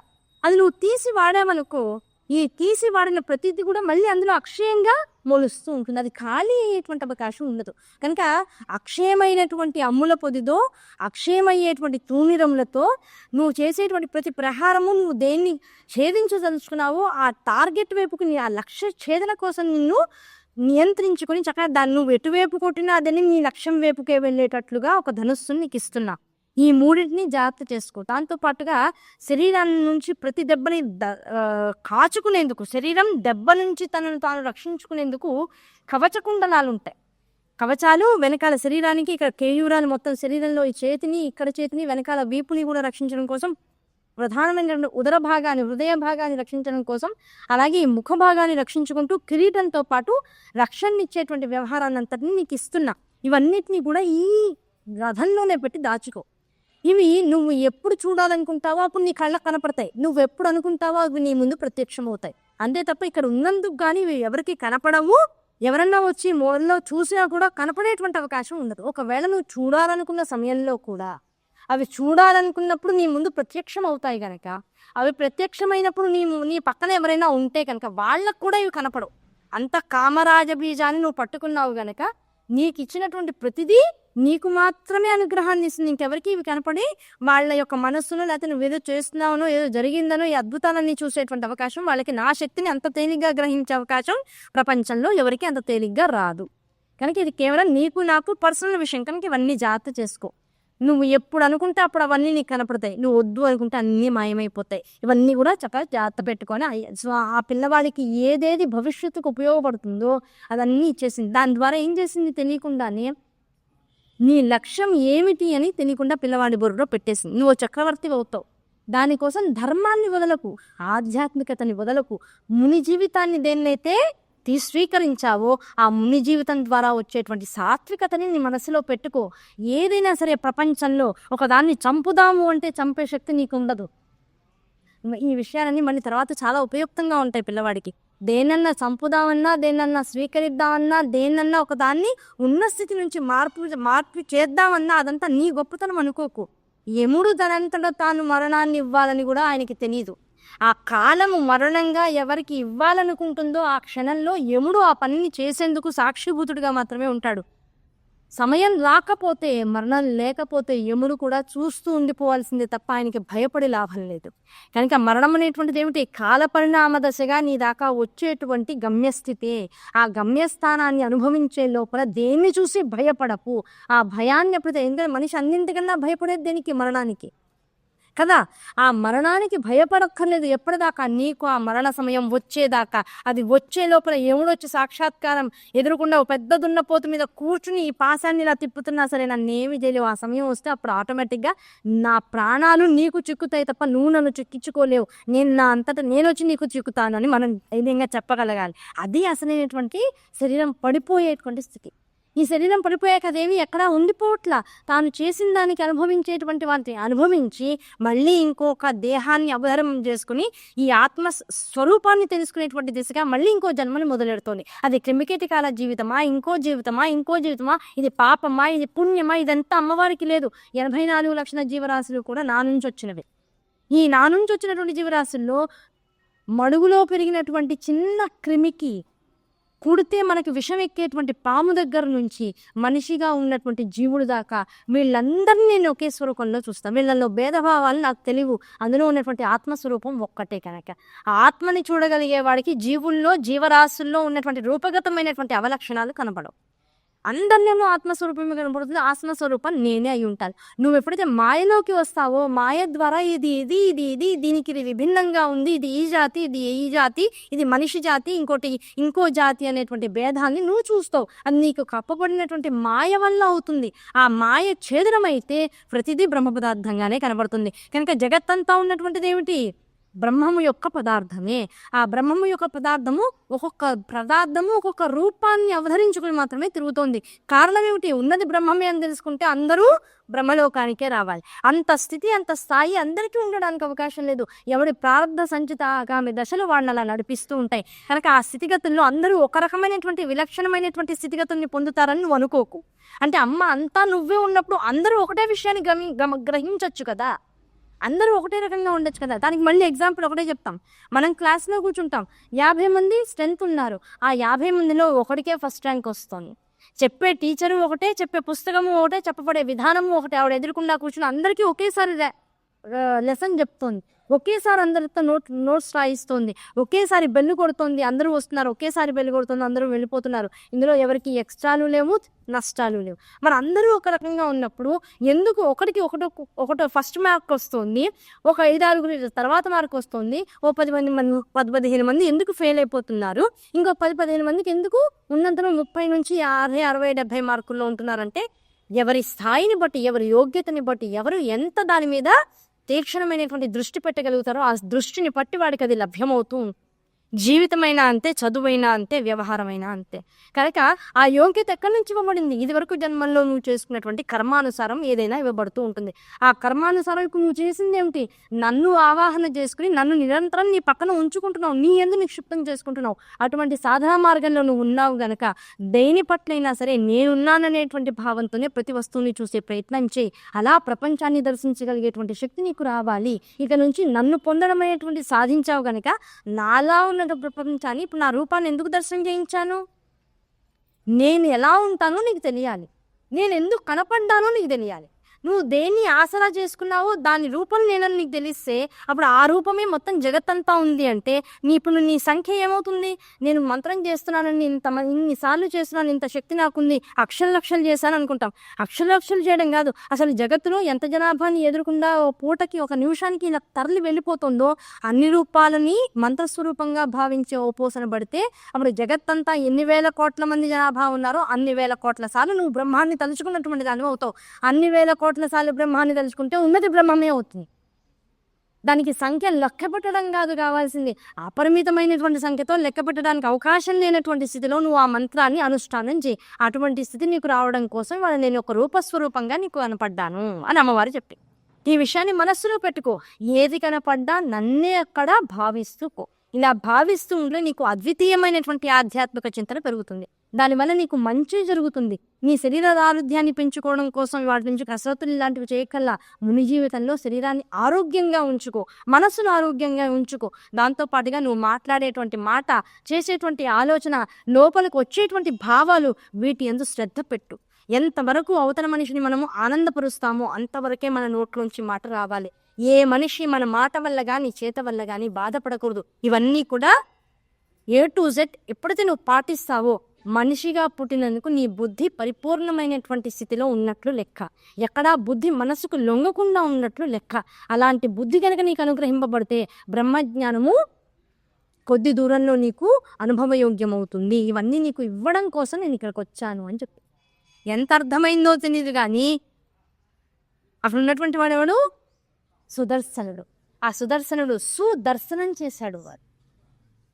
వాడికి పేరు ఎందుకు పెట్టాడు తండ్రి ధ్రువసంధి అంటే ఆ దర్శనాన్ని, ఎటువంటి దర్శనాన్ని? అంతకు ముందు దాకా ప్రపంచంలో కష్టాన్ని చూశాడు, వాడు కోల్పోయిన దాన్నే చూశాడు. దాంతో నిర్లిప్తంగా ఉండిపోయాడు. ఆ నిర్లిప్త దశలో ఉన్నటువంటి వాడికి ఒక అక్షర స్వరూపంగా తాను వచ్చి ఆ అక్షర స్వరూపంలో ఉన్నటువంటి తరంగాల చేత వాడిని ఆధ్యాత్మిక చింతనలో ఉంచి నిరంతరం తడిపేసింది తల్లి. ఇందాక లాలాజలం బయటికి తుంపర్లుగా రావడం దగ్గర నుంచి ఇదే భావన అంతర్గతంగా ఉన్నదాన్ని మనం కంక్లూడ్ చేసుకుంటూ వెళ్తున్నాం. ఏ అక్షరంతో అయితే పరమాత్మ వేపుకి వాడు ప్రయాణం చేశాడో ఆ అక్షర తరంగంలో ఉన్నటువంటి పరమాత్మ ధ్యాసని వాడిలో నిక్షిప్తం చేసి ఆ నిక్షిప్తం చేసినటువంటి తత్వం నుంచి వాడు సర్వత్రా అదే రూపాన్ని దర్శించగలిగేటువంటి అనుష్ఠానపరంగా వాడి జీవితాన్ని మార్చేటువంటి అనుగ్రహం తల్లి ఇచ్చింది వాడికి. ఇచ్చేటప్పటికి ఏం చేశాడు? ఆనందం. అప్పటి నుంచి వాడి జీవితంలో ఇంకా ప్రతిదీ అమ్మవారిలానే, ఎక్కడున్న అమ్మవారే కనబడుతుంది. ఇంకా అమ్మవారు అలాగే చూడమని చెప్తే చూడడం కాదు, వాడు చేసినటువంటి జపానుష్ఠానానికి ఫలితంగా ఏమైంది? ఎక్కడ చూసినా ఆవిడే కనబడతా. ఆవిడని చూస్తున్నాడు, కళ్ళు మెరిసిపోతున్నాయి, ఆనందపడిపోతున్నాయి. ఎక్కడ చూసినా మిరుమిట్లు కొలిపోయేటువంటి తల్లి యొక్క రూపం కనబడుతుంది. అది చూడంగానే వీడు అలా మౌనం అయిపోతున్నాడు. మౌనం లోపల ఆ బీజాక్షరాన్ని చక్కగా విశేషంగా చదువుకుంటూ వెళ్ళిపోతున్నాడు. ఇలా వాడి జీవితం తెలియకుండా ఏమైపోయింది? నిరంతర స్మరణ చేస్తున్నటువంటి తపస్విగా వాడు మారిపోయాడు. ఆ తపస్విగా మారిపోయినటువంటి వాడి జీవితం ఏమవుతుంది? అలాగే నెమ్మదిగా పెరిగి పెద్దవాడు అవుతున్నాడు. పెద్దవాడు అవగా వాడికి ఒక 18 ఏళ్ళు 17 ఏళ్ళ వాడు అయ్యాడు. అయిన తర్వాత ఏమైంది? ఒకానొక శుభ సందర్భంలో వాడికి ఏమనిపించింది? మళ్ళీ అమ్మవారు వచ్చింది.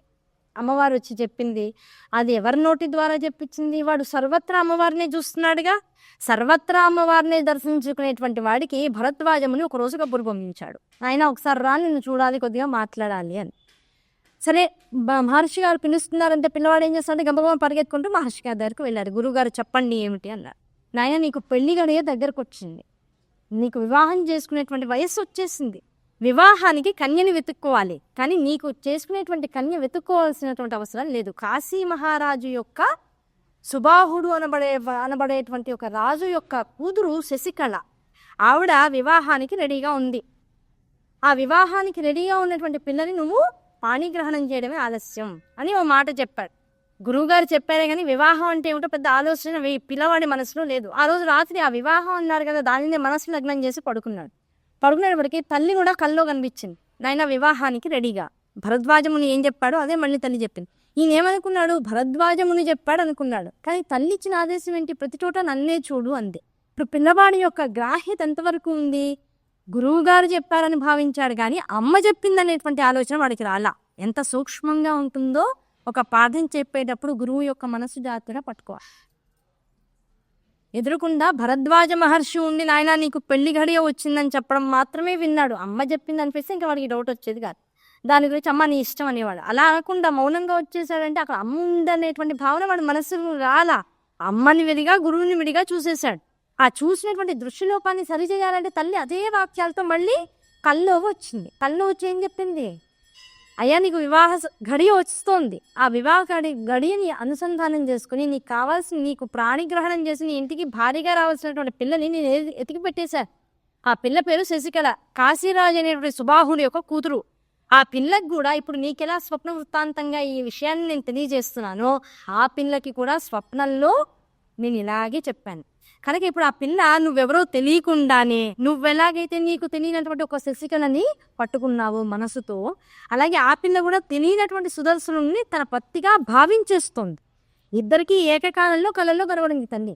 కనుక ఆ ఏకకాలంలో వచ్చినటువంటి దాన్ని అవధారం చేసుకుని ఇద్దరు కూడా ఒకళ్ళనొకళ్ళు వివాహం చేసుకోవాలనేటువంటి ఆలోచనలో వచ్చేసారు. కనుక ఇంకా నీకు పెళ్ళి అయితే ఇంకా ఆ పిల్లనే వివాహం చేసుకోవాలి. ఎందుకంటే తను ఆల్రెడీ మానసికంగా నేను వివాహం చేసేసుకుంది. ఎవరు పతి అని తెలుస్తుందో ఇంకా వాళ్ళతో వివాహం అయిపోతుంది. ఇక మళ్ళీ మనం దాని నుంచి సైడ్కి పిల్లల్ని తీసుకురావాల్సిన అవసరం లేదు. అది అంతర్గతమైనటువంటి మెసేజ్. ఆ భావన సవ్యంగా ఉండడానికి కావాల్సినటువంటి సదాచారం మాత్రమే తల్లిదండ్రులు ఇవ్వాలి. అర్థమైందా? ఎవరి పట్ల భావన రావాలి? తండ్రి చూసిన వాళ్ళ పట్ల, మనం చూసిన వాళ్ళ పట్ల అనేటువంటి దానికి మనం సదాచారం అనేటువంటి అద్వితీయమైనటువంటి విద్యని కనుక పిల్లలకి జాగ్రత్తగా ఇవ్వవలసినటువంటి వయసులో ఇవ్వవలసినటువంటి విధానంలో కనుక ఇస్తే అప్పుడు పిల్లలు జాగ్రత్తగా ఉంటారు. పాతివ్రత్య ధర్మాన్ని మానకుండా వాళ్ళ దృష్టిని ఒక దాని మీద కేంద్రీకృతం చేసుకుంటారు. తండ్రి ఎవరిని చూపిస్తే వాళ్ళే నా భర్త అనేటువంటి ధ్యాసలోకి వెళ్తారు. అలా ఆ భావాన్ని ఇద్దరికీ ఇచ్చింది ఎవరి వాళ్ళ అమ్మవారు. ఇచ్చి ఏం చేసింది, నాయన అటు అమ్మాయికి ఈ మనిషి కోసం నువ్వు వెయిట్ చేస్తూ కూర్చో అని చెప్పేసి అక్కడ శశికళ కూడా రెడీ అవుతాయి. ఓహో, సుదర్శనుడు అనేటువంటి వాడు భరద్వాజ ముని ఆశ్రమంలో, మహర్షి ఆశ్రమంలో ఉన్నట్ట, అందగాడట, లేతమైనటువంటి శరీరాలు కలిగి ఉన్నటువంటి వాట, అతి శౌర్యవంతుట, ఒకానొక సమయానికి అయోధ్యకి రాజు అవుతాట, చక్రవర్తి అవుతాట. అటువంటి వాడిని నా అమ్మవారు నాకు భర్తగా ఇచ్చేసింది. ఇన్నాళ్ళు నేను చేసినటువంటి కాత్యాయని వ్రతానికి ఇదే పరాకాష్ట అని ఆ పిల్ల తెలుసుకోయి. ఆ పిల్ల చిన్నప్పటి నుంచి, ఆ పిల్లకి 3వ ఏడు 4వ ఏడు వచ్చినప్పటి నుంచి ఆ పిల్లతో కాత్యాయని వ్రతాలు చేశారు. కాత్యాయని వ్రతం చేస్తే ఏం జరుగుతుంది, సుసంపన్నుడు సుగుణవంతుడైనటువంటి భర్త లభిస్తాడు. ఆ భర్తని ముందే అమ్మవారు కలలో చూపించేసిందమ్మా, సుదర్శనుడు వచ్చి నిన్ను వివాహం చేసుకుంటాడు అని చెప్పి. ఈ పిల్లవాడు చేసినటువంటి క్లీమ్ అనేటువంటి బీజాక్షరాన్ని ఆధారంగా చేసుకుని నువ్వు ఎవరిని వివాహం చేసుకుంటావో ఆ పిల్ల అక్కడ రెడీగా ఉంది. వీళ్ళిద్దరికి అనుసంధానం అమ్మవారే. ఆ పిల్ల వ్రతం చేసి తన వివాహాన్ని నిశ్చయం చేసుకుంది. ఈ పిల్లవాడు క్లీమ్ అనేటువంటి బీజాక్షరంతో తన కాబోయేటువంటి పిల్లని అమ్మవారి ద్వారా చెప్పించుకున్నాడు.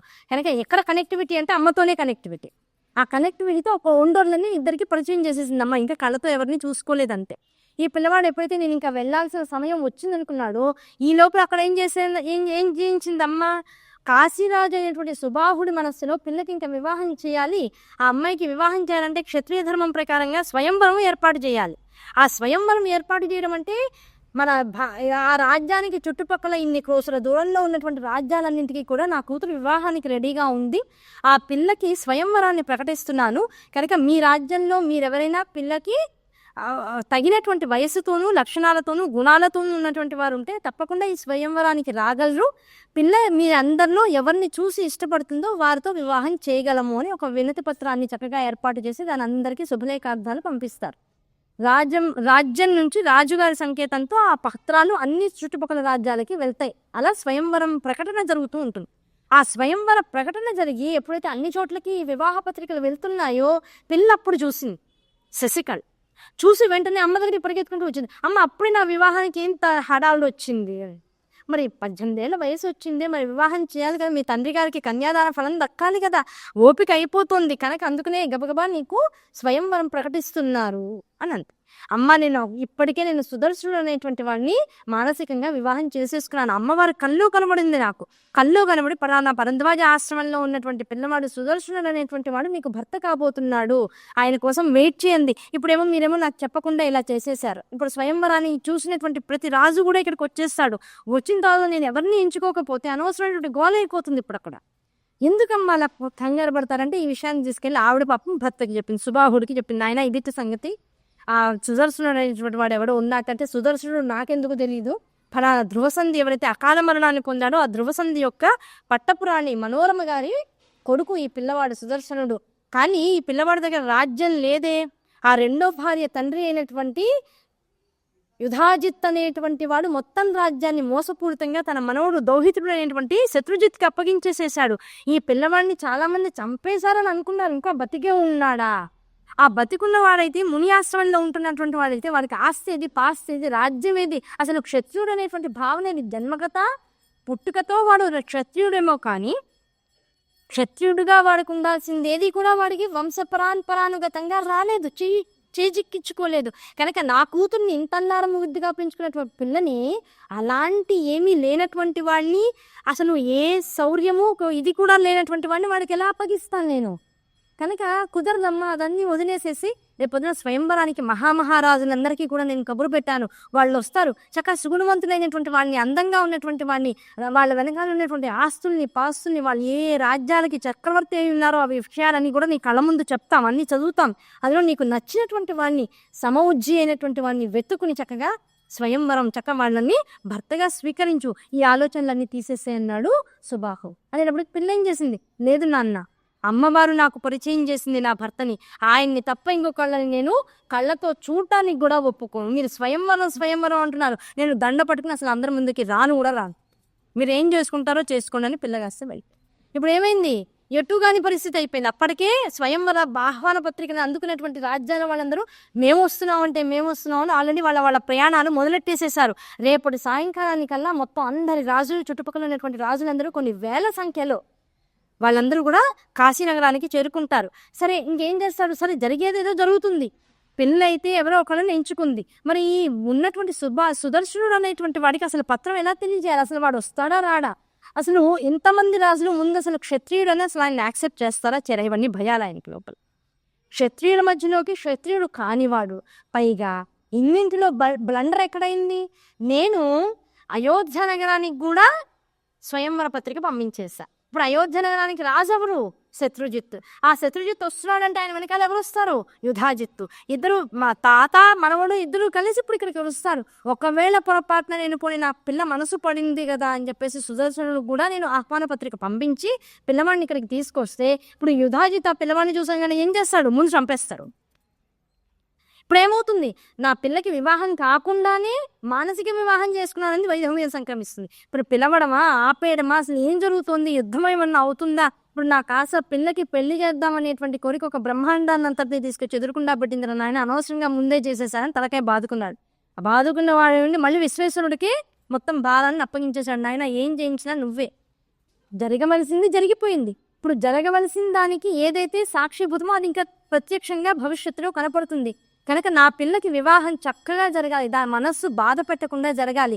ఏ వరుడైతే దొరుకుతాడో ఆ వరుణ్ణి తీసుకొచ్చి, సలక్షణవతుడైనటువంటి వాడు దొరకంగానే తీసుకొచ్చి నీ విశ్వేశ్వరం ఆలయం ఏదైతే ఉందో దాని ఎదురుకుండానే మండపం కట్టి ఇక్కడే నీ కళ్ళు ఎదురుకుండానే వివాహం చేస్తాయి. ఇప్పటిదాకా విశ్వేశ్వరుడు ఎదురుకుండా ఎవరు ఒక మండపాన్ని కట్టి వివాహాన్ని చేయలా, ఇప్పటిదాకా నేను చేస్తాను, నా పిల్ల వివాహం నీ కళ్ళు ఎదురుకుండా నువ్వు సాక్షిగా ఉన్నటువంటి ఈ ప్రాంగణంలోనే జరుగుతుంది, కనుక ఏం జరిగినా నీదే బాధ్యత అని స్వామికి అప్పగించేశాడు.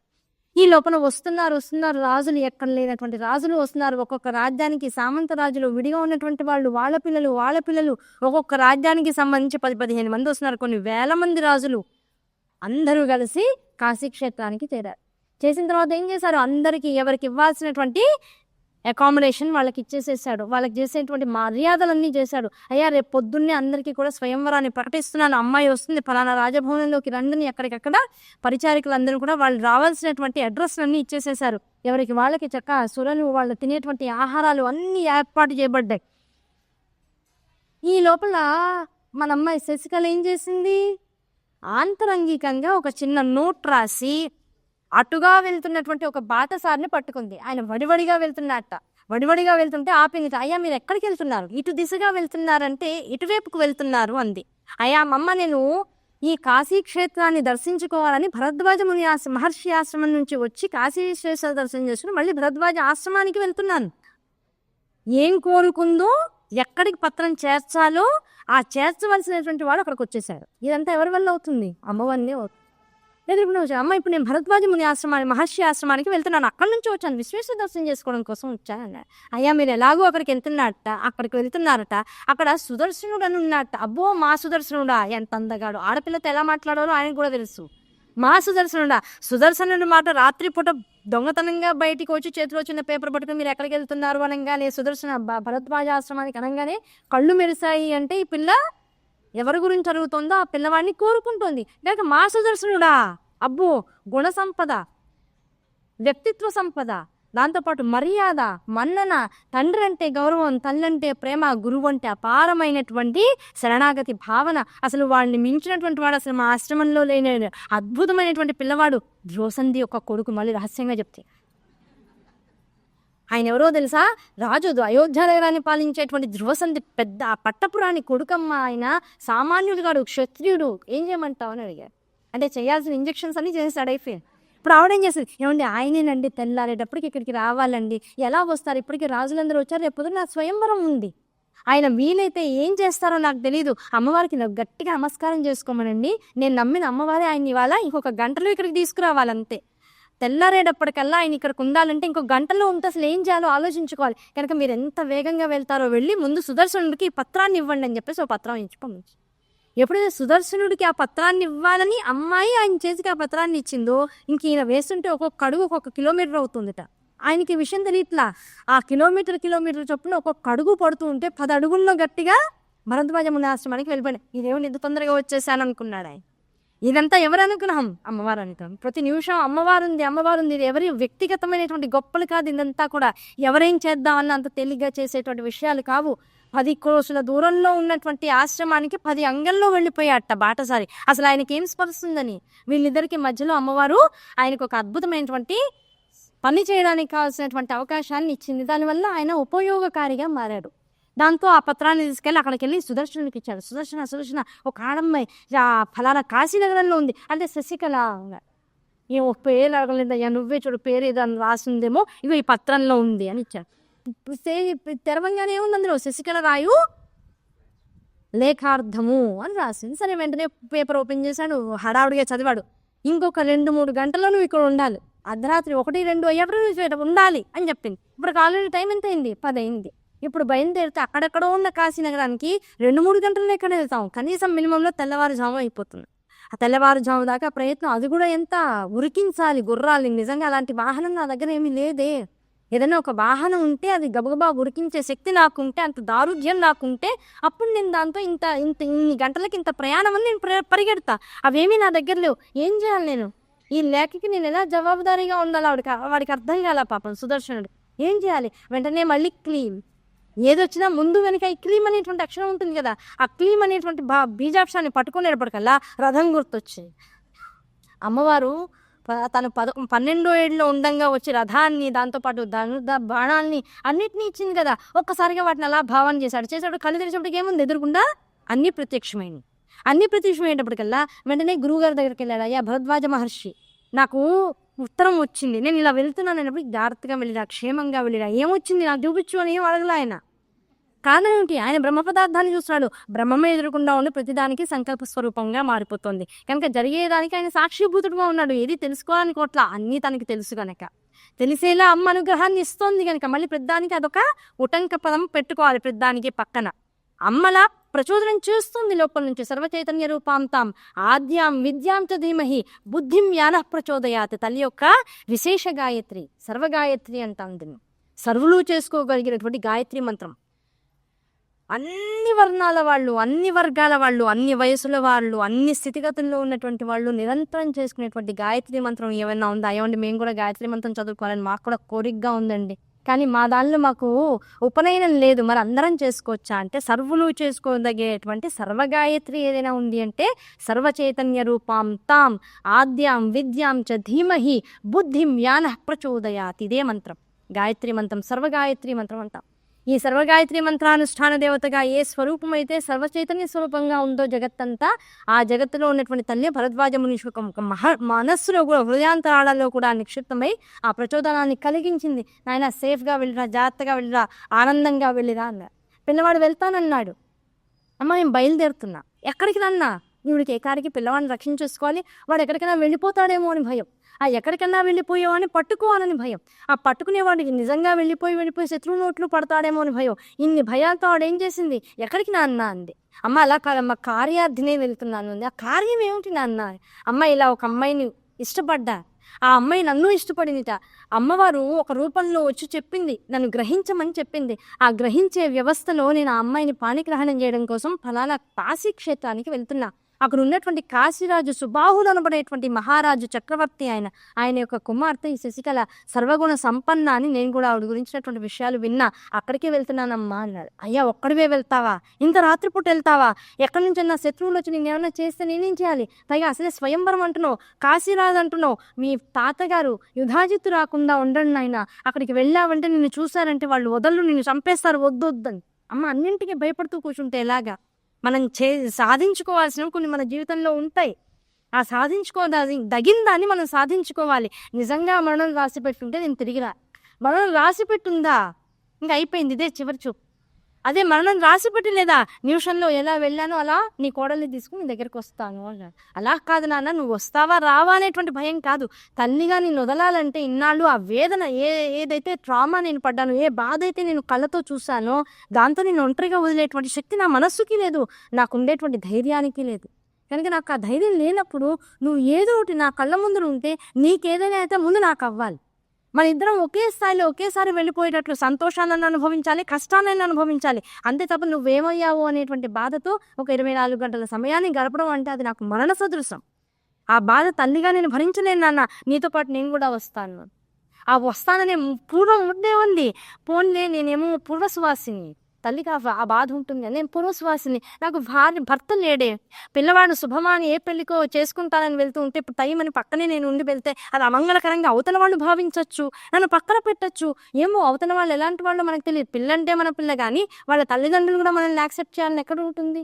కనుక ఏమో పిల్లవాడిని ఒంటరిగా పంపిస్తేనే మంచిదేమో అని వెంటనే ఏం చేసింది, అమ్మవారి దగ్గరికి వెళ్ళింది, నమస్కారం పెట్టేసుకుంది. అక్కడ ఆవిడకి ఇన్నాళ్ళు రోజు నమస్కారాలు చేసుకుని నా కొడుకు మంచి జరగాలి, నా కొడుకు మంచి జరగాలి, వాడికి ఏ శత్రువుల నుంచి మరణ వాదన రాకూడదు, వాడి మీద ఎవరి చెడుచూపు కూడా పడకూడదు అని రోజు ఒక దారానికి పసుపు రాసి, ఆ పసుపు రాసిన దారానికి చక్కగా 9 చోట్ల కుంకాన్ని పెట్టి, ఆ కుంకం రాసినటువంటి ఆ రక్షని అమ్మవారి పాదాల దగ్గర పొద్దున్న నుంచి సాయంకాలం దాకా పెట్టి, సాయంకాలం పడుకునే ముందు కొడుకు అన్ని చోట్ల తిరిగి అన్ని వ్యవహారాలు చేసుకుని ఇంటికి వచ్చిన తర్వాత స్నానం చేసి భోజనం చేసే ముందు ఆ కొడుకు ముందు అమ్మవారికి నమస్కారం చేసుకోమని రోజు ఆ కంకణాన్ని చేతికి కట్టి సర్వరక్షా కంకణం అని అమ్మవారి కడుతూ ఉండే. ఆ కట్టించుకోవడం పిల్లవాడికి కూడా అర్థమైపోయింది, అలవాటు అయిపోయింది. పిల్లవాడిని అయినా ఒకసారి ఎలాగో బయటికి వెళ్తున్నావు కదా, కాళ్ళు చేతులు కడుక్కు అమ్మవారు రక్ష కట్టి పంపిస్తాను అంది. ఆ రక్ష కట్టి పంపించేటప్పుడు తల్లి ఏం చేసింది, అంబికా స్తవము, అద్భుతమైనటువంటి స్తోత్రం. అది ఎలాంటిది అంటే రక్ష ఇవ్వడానికి ఆ తల్లి మనోరమ పిల్లవాడి యొక్క రక్షణార్థం ఆ స్తోత్రాన్ని చదువుతూ పిల్లవాడి కంకణాన్ని కట్టిందట. ఆ స్తోత్రాన్ని నిరంతరం అందరూ చదువుకుంటే అది దేవీభావతం మూలమంత్రంలో ఉంటుంది. దేవీభావతంలో మూలమంత్రంలో సుదర్శనోపాఖ్యానం అనబడేటువంటి కథలో అంతర్భాగంగా శశికళా పరిణయం జరుపుకోవడం కోసం కాశీక్షేత్రానికి వెళ్తున్నటువంటి సుదర్శనుడికి తల్లి కట్టినటువంటి రక్షా కవచం, అదే అంబా కవచం అని స్తోత్రంగా చెప్పబడుతూ ఉంటుంది. అంబా కవచం అని చెప్తారు, అంబికా కవచం కానీ అంబా కవచం అని చెప్పబడుతూ ఉంటుంది. ఈ స్తోత్రాన్ని కనుక నిజంగా శ్రద్ధగా చదువుకోగలిగితే ఆ తల్లి ఎన్ని రకాలుగా, నాయన నువ్వు వెళ్ళేటువంటి దారిలో వీలైతే ఈ స్తోత్రాన్ని ఏదైనా ప్రింట్ తీయగలిగితే అందరూ నిత్యం పఠనాయోగ్యంగా మార్చగలిగేటువంటి ప్రయత్నం చేయొచ్చు. ఆల్రెడీ బిందు త్రికోణ వసుకోణ దశాగమం అనబడేటువంటి శ్రీ విద్యాపరమైనటువంటి నవ ఆవరణలకు సంబంధించినటువంటి ధ్యాన శ్లోకం ఏదైతే ఉంటుందో ఆ శ్లోకాన్ని ఒకరు తీసుకున్నారు, అయ్యా మేము ప్రింట్ చేసి ఇస్తాము అన్నారు. వారి సౌజన్యంతోనే ఒకవేళ ఈ స్తోత్రం కూడా ఒకవేళ ఒక ప్రింట్కి కనుక నోచుకునేట్లయితే ఉన్నటువంటి వారందరికీ ఇంత అద్భుతమైనటువంటి సందేశాన్ని ఇస్తున్నటువంటి దేవీభావతం ద్వారా అందరికీ ఇవ్వగలిగినటువంటి రక్షా కంకణం అవుతుంది అది. కనుక అటువంటి రక్షా కంకణాన్ని ప్రతి వాళ్ళం కూడా తీసుకునే ప్రయత్నం చేద్దాము తప్పకుండా. కనుక ఈ రక్షాకవచంలో అమ్మ ఎలా ఆ తల్లి వేదన లోపల నుంచి వస్తుందంటే, అమ్మ నా కొడుకు పంచభూతాత్మకమైనటువంటి జగత్తులో ఈ ప్రకృతిలో అర్ధరాత్రి పూట నీ వైపుకు ప్రయాణం చేస్తున్నాడు, ఎటువైపు నుంచి ఏ దిక్కు నుంచి ఎటువంటి ఇబ్బందికరమైనటువంటి విషయం వాడి వైపుకి వస్తుందో, ఎవరు ఎటువైపు నుంచి ఏ బాణం వేస్తారో, ఎటువంటి ఆపద వాడికి పొంచి ఉన్నదో ఆపదలన్నీ రక్షించడానికి తూర్పు నువ్వవు, పడమర నువ్వవు, ఉత్తరం నువ్వవు, దక్షిణం నువ్వవు, ఆకాశతత్వంగా నువ్వు మారు, వాడు నడిచేటువంటి భూమి నువ్వవు, వాడు నడిపేటువంటి రథానికి చోదపురాణి నువ్వవు, వాడు కూర్చునేటువంటి తత్వంలో ఆ కూర్చునేటువంటి స్థితిలో పీఠం నువ్వవు, నువ్వు లేనటువంటి చోటు లేదంటారు, నువ్వు ఉండకుండా ఏది ఉండదంటారు. కనుక సర్వము నువ్వే అనేటువంటి భావంతో నా కొడుకు నువ్వే రక్షగా నిలవాలనేటువంటి కోరికతో అమ్మ నిన్నుగో ఈ వీడి కట్టేటువంటి రక్షాకంకణంలో నిన్ను స్థాపితం చేసి ఆవాహన చేసి నా కొడుకు తిలకధారణ చేసి పంపిస్తున్నాను. నా కొడుకుని 1000 కళ్ళతో చూసుకో అమ్మ, వీడు నాకు జీవితానికి వీడొక్కడే ఆధారం, వీడు కూడా లేకపోతే ఏమైనా జరిగితే ఒక్క నిమిషం కూడా ఈ తల్లి బతకడానికి అవకాశం లేదు, మళ్ళీ నీకు నేను చేసే పూజ చేయలేనేమో, నా అంత భక్తురాలు మళ్ళీ నీకు దొరకపోవచ్చు. అమ్మవారిని ఎప్పుడు ఇలా బ్లాక్మెయిల్ చేయాలి. ఎంత భక్తి ఉన్నా కూడా ఒకటే చెప్పాలి, ఇగో నువ్వు నాకు అన్నీ ఇస్తావని చెప్పారు, అన్నీ ఇస్తావని నేను పూజ చేయట్లా, అసలు నాలాగా చేసి ఎవరన్నా దొరుకుతారా? ఎందుకంటే ఎవరి పూజ వాళ్ళదే, ఎవరి భక్తి వాళ్ళదే, ఎవరి స్తోత్రం వాళ్ళదే. లలితా సహస్రనామం ఒకటి కావచ్చు, అందరూ అలా చదివితే నేను 10 తప్పులతో చదువుతా. ఈ 10 తప్పులతో చదివినా సరే నేను ప్రేమగా చదువుతున్నా, నా ప్రేమ నీకు దొరుకుతుందా? అంతే కదా. పిల్లవాడు జానీ జానీ ఎస్ పప్ప అంటాడు, క్లాస్లో బాగా చదువుకుని వచ్చాడు. ఆ చదువుకుని వచ్చి అమ్మ దగ్గర ఏం చెప్పాడు, అమ్మ ఏం చెప్పాను, జానీ జానీ చెప్పాను. ఆ జానీ జానీ నన్ను జానీ జానీ కదా అని చెప్పి అయినా సరే వాడు జానీ జానీ అని అంటాడు. ఆ రాని రాని పదాలతో, అలతి అలతి పదాలతో వాడు అన్ని అలా మురిపంగా చెప్తూ ఉంటే ఆ తల్లి చూసి ఏం చేస్తారు, అబ్బోయ్ వాడు మా వాడండి అసలు చెప్పాడు, అసలు ఎంత బాగుందో శ్లోకం. ఆ శ్లోకం కాదులే కానీ శ్లోకం అని అనుకుందాం, ఇంకేం చేస్తాం. ఇంకోటి అనుకుంటే మనసుకు బాధ. ఆ శ్లోకం ఎంత బాగా చదివాడండి, శ్లోకాన్ని ఎంత బాగా అప్పచెప్పాడండి, అసలు ఆ బుల్లి నోరేసుకుని భలే చెప్పాడు, ముద్దు ముద్దుగా తల్లి మురిసిపోతూ ఉంటుంది. అలా చిన్నపిల్లవాడు నా కళ్ళ ముందు చెప్తే నేను ఎలా మురిసిపోతాను. రాని పదాన్ని రావట్లేదు, రాని పదాన్ని రాని పదంగానే చదువుతున్నాను, నువ్వు కూడా చిన్నపిల్లలే రాదు అని మురిసిపో. ఇలా నిన్ను మురిపించేలా పూజ చేసే శక్తి నాకే ఉంది, మిగతా వాళ్ళందరూ పర్ఫెక్ట్గా చేస్తున్నారు, నేను మురిపాన్ని ఇచ్చేటట్టుగా చేస్తున్నాను. కనుక నాలాగా మళ్ళీ నీకు పూజ ఎవరు చేయలేరేమో. నేను అందుకనే స్తోత్రాలు బాగు చేసుకోండి అని చెప్పను, స్తోత్రాన్ని సాధన చేయమని మాత్రమే చెప్తా. బాగా చదవండి, తప్పులు చదవకండి. తప్పులు కూడా అమ్మవారే చదివిస్తుంది. ఆ తప్పులు చదివించేమో మురిసిపోతుందేమో. చదవాలని ఎంత కోరిక లేకపోతే గురువు అనేటువంటి వాడు రావాలి, వచ్చాక నేర్చుకోవాలి, నేర్చుకున్నాక కూర్చోవాలంటే ఈ లోపల జీవితం అయిపోతుందేమని స్తోత్రం పుస్తకంలో కనపడంగానే ప్రతి వాళ్ళు కూర్చొని చదివేస్తున్నారు. వీళ్ళకి నా మీద ఎంత ప్రేమో, ఆ ప్రేమ అనుభూతిలోకి రావాలి తప్ప నువ్వు చదివే స్తోత్రాన్ని వింటుందా అమ్మవారు? పైగా అమ్మవారి దాకా ఈ స్తోత్రం వెనకాల ఉన్నటువంటి నాదాలన్నీ వెళ్ళేటప్పటికల్లా అవన్నీ సుస్వరాలుగానే ఉంటాయి. అమ్మ దగ్గరికి అపస్వరం వెళ్ళడానికి అవకాశం లేదు. ఇంత నమ్మకం నీకు అమ్మవారి మీద ఉండాలి. ఉంటే ప్రతిదీ స్తోత్రమే, సామగానమే అవుతుంది. ఆ సామగానంలో అపస్వరం రావడానికి వీల్లేదు. అపస్వరం ఎక్కడొచ్చింది? ఇంతకుముందు మనం చదువుకున్నటువంటి కథల్లో ఎక్కడొచ్చింది అపస్వరం సామగానంలో? మనందరికీ నిన్ననే చెప్పుకున్నాం కదా. ఎవరు? సర్పయాగం చేసినవాడు కాదు, అంతకు ముందు ఉన్నటువంటి వాడు. గుర్తు తెచ్చుకోండి, ఎవరు పుట్టారు సామవేదంలో? పాపం నోరు రానివాడు సత్యవ్రతుడు, ఉతజ్జుతుడు. మర్చిపోతే ఎట్లా? నిన్న ఇవాళ సిలబస్ ఒక్కటే అయినప్పుడు ఆ ఉతజ్జుడు అనబడేటువంటి సత్యవ్రతుడు అనబడేటువంటి పిల్లవాడు వాడిని పుట్టించుకోవడం కోసం ఏ పుత్రకామేష్టి యాగాన్ని అయితే తండ్రి తలపెట్టాడో, తండ్రి పేరేమిటి? దేవవ్రతుడు. కావునా కాదా? ఆయన చేసినటువంటి పుత్రకామేష్టి యాగంలో పాపం గోవిలుడు అనేటువంటి వాడు సామవేద పారాయణ చేస్తూ పాపం స్వరం తప్పుతుంది. ఆ స్వరం తప్పినా స్వరం తప్పిందని ఈయన గ్రహించాడు కనుక అపస్వరానికి శాపం చుట్టుకుంది. ఈయన గ్రహించకపోతే అమ్మ దగ్గరికి సుస్వరమే వెళ్ళేది. మనిషి చేసినటువంటి తప్పిదం అని చెప్పడానికి ఆ కథ చెప్పాడు మనకి. ఆ కథ చదివిన తర్వాత కూడా నువ్వు లలితా సహస్రనామంలో తప్పు చదువుతున్నావు అంటే ఇంకా నువ్వు అపస్వరాలే చూసేవాడు అనమాట, సుస్వరాన్ని చూసేటువంటి దాని కాదనమాట. అమ్మ ఇచ్చినటువంటి ప్రతి అక్షరం అకారాది క్షకారాంత పర్యంతం ఉన్నటువంటి మొత్తం అక్షర సముదాయం అంతా కలిపితేనే స్తోత్రాలు. ఆ స్తోత్రాన్ని అమ్మ ముందు తదేక నిష్ఠతో, శ్రద్ధతో, ప్రేమతో చదువు. అంతే తప్ప బాగా చదువుతున్నానా, బాగా చదవట్లేదా కాదు. అమ్మ నేను చూడంగానే స్తోత్రం చదవాలనిపిస్తుంది, ఈ స్తోత్రం చదివితే నేను బాగుపడతానని ఎవరో చెప్పారు. ఆ బాగుపడడం అనేది స్తోత్రంలో ఉందా, నీ ముందు నేను శ్రద్ధగా కూర్చోవడంలో ఉందా? ఆ కూర్చుని వచ్చి రాని పదాలతో అయినా సరే స్తోత్రం అసలు అంటూ చదివాలంటే నీ అనుగ్రహం, నీ చూపు నా మీద పడుతుందిగా. చూపు పడితే ఇంకా అపస్వరం ఎక్కడుంది, అంతా సుస్వరమేగా అనేటువంటి భావన మన మనసులోకి రావాలి. కనుక తప్పప్పుడు చూడద్దు జగత్తులో. దేవీభావతం చదివిన తర్వాత ఇంకా ఎక్కడ అపస్వరం ఉండడానికి అవకాశం లేదు. అందుకే మొట్టమొదటి కథల్లోనే సామగానం గురించి చెప్పేశాడు. అపస్వరాన్ని విన్నవాడు మాత్రమే పాపాన్ని పొందాడు. గుర్తుపెట్టుకోండి, అపస్వరాన్ని ఎవరు వినే ప్రయత్నం చేయొద్దు, ఎవరిని సరిచేసే ప్రయత్నం కూడా చేయొచ్చు. ఎవరి భక్తి వాళ్ళదే, ఎవరి భక్తి వాళ్ళదే. నాకు బాగా చదవచ్చు, నేను బాగా చదివితే అమ్మవారి మీద దృష్టి లేదు, నేను పలికే అక్షరాల మీదే నా కాన్సన్ట్రేషన్ అంతా ఉంటుంది. మనసు అక్షరం మీద ఉంది కానీ అక్షయమయ్యేటువంటి ఫలితాన్ని ఇచ్చేటువంటి అమ్మ మీద లేదు. అమ్మ మీదే మనసు ఉన్నటువంటి వాడు, పలకడానికి సరిగా రానటువంటి వాడు, అక్షరం మీద ధ్యాస లేదు, అమ్మ మీద ధ్యాస ఉంది. ఎవడు తరింపబడతాడు? అమ్మ మీద మనసు పెట్టిన వాడే తరింపబడతాడు. కనుక ఇప్పుడు నువ్వు దేని మీద ధ్యాస పెట్టాలి? వినబడే దాని మీద, కనబడే దాని మీద, రెండిటికి ఆధారమైనటువంటి ఆ పరాత్పర మీద, అంటే పరాత్పర మీద నమస్కారం చేసుకోవాలి. కనుక ఇవన్నీ కూడా ఒక్కొక్క కథ వెనకాల ఒక్కొక్క తత్వం ఉంది, అది పట్టుకోగలిగితే బాగుపడతాం. కథని కథగా విని వదిలేసేస్తే మనకి ఇంకా చచ్చినా మనకి మళ్ళీ దేవీభావతం అర్థం కాదు. అమ్మవారు మాయలో పడేసేస్తుంది. నువ్వు మాయ వైపుకు వెళ్ళకు, నన్ను తెలుసుకునే ప్రయత్నం చేయి. ప్రతి అక్షరంలోనూ ఒక తత్వరహస్యాన్ని అట్టిపెట్టానని అమ్మవారు చెప్తోంది. ఆ తత్వరహస్యాన్ని పట్టుకునే ప్రయత్నం చేయి. అది దేవి భాగవతం అంటే. అందుకనే ఇది శ్రీమద్ దేవి భాగవతం అయింది, అతి రహస్యమైంది. దీని ద్వారా వచ్చేటువంటిది ఒకసారి శ్రద్ధగా ఇలా విన్నట్లయితే మోక్షం కరతలామలకమని వ్యాసుల వారి స్వయంగా చెప్పారు. ఇన్ని రహస్యాలు మనం మామూలుగా గృహస్థాశ్రమ ధర్మంలో ఉంటూ ఎక్కువ వేదాంత జ్ఞానం లేకుండా, పండిత జ్ఞానం లేకుండా, గురువు లేకుండానే ఈ రహస్యాలు చెప్పుకోగలిగితే నిజంగా బ్రహ్మ ఆనందాన్ని పొందగలిగేటువంటి బ్రహ్మ విద్యా తత్పరులైనటువంటి వాళ్ళు, పెద్ద పెద్ద వాళ్ళు గురువులు చెప్పేటువంటి దేవి భావతాన్ని వింటే ఇంకెంత పుణ్యం వస్తుంది. అటువంటి పుణ్యం ఈ జీవితం ఉన్నంతకాలం నేను సంపార్జించుకోవడం కోసం. ఏమండి, ఒకసారి వింటే చాలన్నారు కదా. ఇప్పుడు ఇంతకు ముందేమన్నారు, ఒకసారి వింటే చాలా, మళ్ళీ జీవితాంతం ఎన్నిసార్లు విన్నా అని మళ్ళీ అన్నారంటే ఇప్పుడు ఎప్పుడూ వింటూనే ఉండాలి, ఇంకా వింటూ ఉండడమే మా పన అంటే. ఆ వినబడేటువంటిది ఇప్పుడు ఒక సామెత చెప్తుంటారు, శంఖంలో పోస్తే కానీ కదా. ఉన్నతమైనటువంటి స్థానంలో ఉన్నటువంటి బ్రహ్మవేత్తలు, బ్రహ్మ ఉపాసకులైనటువంటి వారు గురువులుగా ఉండి ఇక్కడ కూర్చొని చెప్పారనుకో, అందులోంచి వచ్చే తీర్థం ఇంకా విశేషంగా ఉంటుంది. ఇప్పుడు మనం అర్థం చేసుకోగలిగేటువంటి అతి సామాన్య స్థాయిలోకి దేవి భావతాన్ని తెచ్చుకుని వింటున్నాం కనుక ఆ గురువుల స్థాయి దాకా మనం వెళ్ళాలంటే ముందు ఈ సామాన్య స్థితి ముందు మనకు అలవాటు అవ్వాలి, అర్థం అవ్వాలి.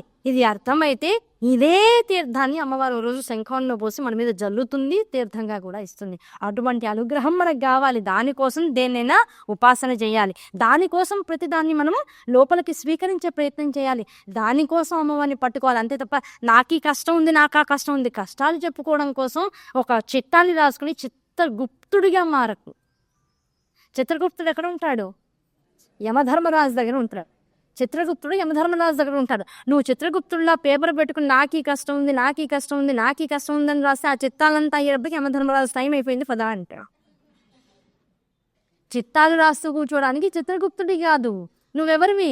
అమ్మ పాదాలు పట్టుకుని విశేషమైనటువంటి స్వరూపాన్ని నువ్వుగా మారేటువంటి ప్రయత్నం చేసేటువంటి సాధకుడివి. కనుక సాధనా మార్గంలో వెళ్ళాలంటే చాలా రూల్స్ అండ్ రెగ్యులేషన్స్ ఉంటాయి. అతి సామాన్యమైనటువంటి సాధన విశేషంగా రూల్స్ ఉండవు. ఉన్నదంతా అమ్మ స్వరూపమే ఉంటుంది. ఆ అమ్మ స్వరూపంలోకి నువ్వు పరకాయ ప్రవేశం చేసే ముందు భావించుకుంటూ ఉండు. ఆ భావనలో నుంచి తత్వదర్శనాన్ని చేసే ప్రయత్నం చేయి. అవన్నీ కథాంతర్గతంగా చెప్పేసేసా. ఇన్ని రకాలుగా అమ్మవారు ఏం చేసింది? రక్ష కడుతోంది. ఆ రక్షలు కట్టి ఏం చేసింది? అమ్మ అంతా నువ్వే, నా కొడుకు ఎలా చేసినా సరే వాడిని రక్షించే బాధ్యత అంతా నీదే. అమ్మవారి మీద బాధ్యత అంతా వేసేసి అంతా రక్ష కట్టేసేసి పిల్లవాడు మళ్ళీ అక్కడ రథాన్ని తలుచుకోగానే రథం వచ్చేసింది. లోపలికి నుంచున్నాడు. మనోవేగంతో రథం ముందుకు వెళ్తున్న పిల్లవాడు రథం కదిలేటప్పటికల్లా తనంతట తానే, నాయన ఆగురా నాయన, నేను కూడా వచ్చేస్తాను. పిల్లవాడిని ఒంటరిగా వదలడానికి ఇష్టపడలా. ఇదే భావన చోటు వచ్చింది. ఎక్కడొచ్చింది? భరద్వాజ మహర్షి యుధాజిత్తుతో మాట్లాడుతుంటే, ఒకవేళ భరద్వాజ మహర్షి నన్ను రక్షిస్తానన్నా, ఒకవేళ యుధాజిత్తు కనుక ఆయన ఓడించగలిగితే మళ్ళీ నేను పారిపోయే మార్గం చూసుకోవాలని అక్కడ అపనమ్మకాన్ని పెట్టుకుంది. ఇక్కడ అమ్మవారి రక్ష కట్టిన తర్వాత కూడా మళ్ళీ పిల్లవాడికి ఏమైనా అవుతుందేమో, పక్కన నేను ఉండాలి అని మళ్ళీ తన పక్కనే మళ్ళీ వెనకాలకి వెళ్ళింది. ఇక్కడ అపనమ్మకం లేదు. ఏం జరిగినా ఇద్దరం ఒకటే. అయితే అమ్మవారి అనుగ్రహాన్ని పొందాలి, లేదు ఉన్నటువంటి శాపాన్ని ఇద్దరం కలిసి ఒకేసారి అనుభవించాలి. వాళ్ళు లేకుండా నేను లేనని అమ్మతనాన్ని చాటి చెప్పుకుని. అమ్మ ఎలా ఉంటుంది? ఆ తల్లి ఏం చెప్పింది?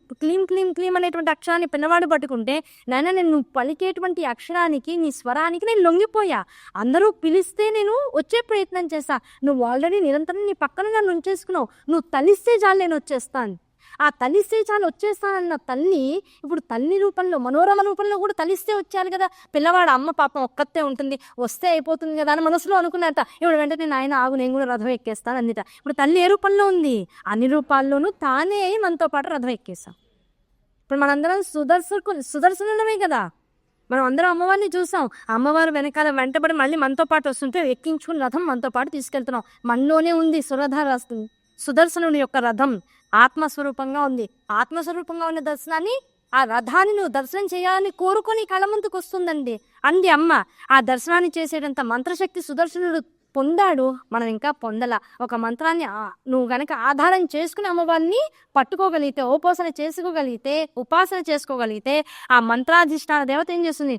నీ మనసులో ఉన్నటువంటి రథాన్ని ప్రాణ ఉత్క్రమణ సమయంలో ఇచ్చి దాంతో బంగారు రథంతో ఆ మనోరథంతో ఆ పుష్ప విమానంతో అనిలోకాల దర్శనం చేయించి చిట్ట చివరికి మణిద్వీపానికి బ్రహ్మ విష్ణు మహేశ్వరులను ఎలాగైతే తెచ్చుకుందో అలా నిన్ను కూడా తీసుకొని నువ్వు అలా వెళ్ళాలి మణిద్వీపానికి.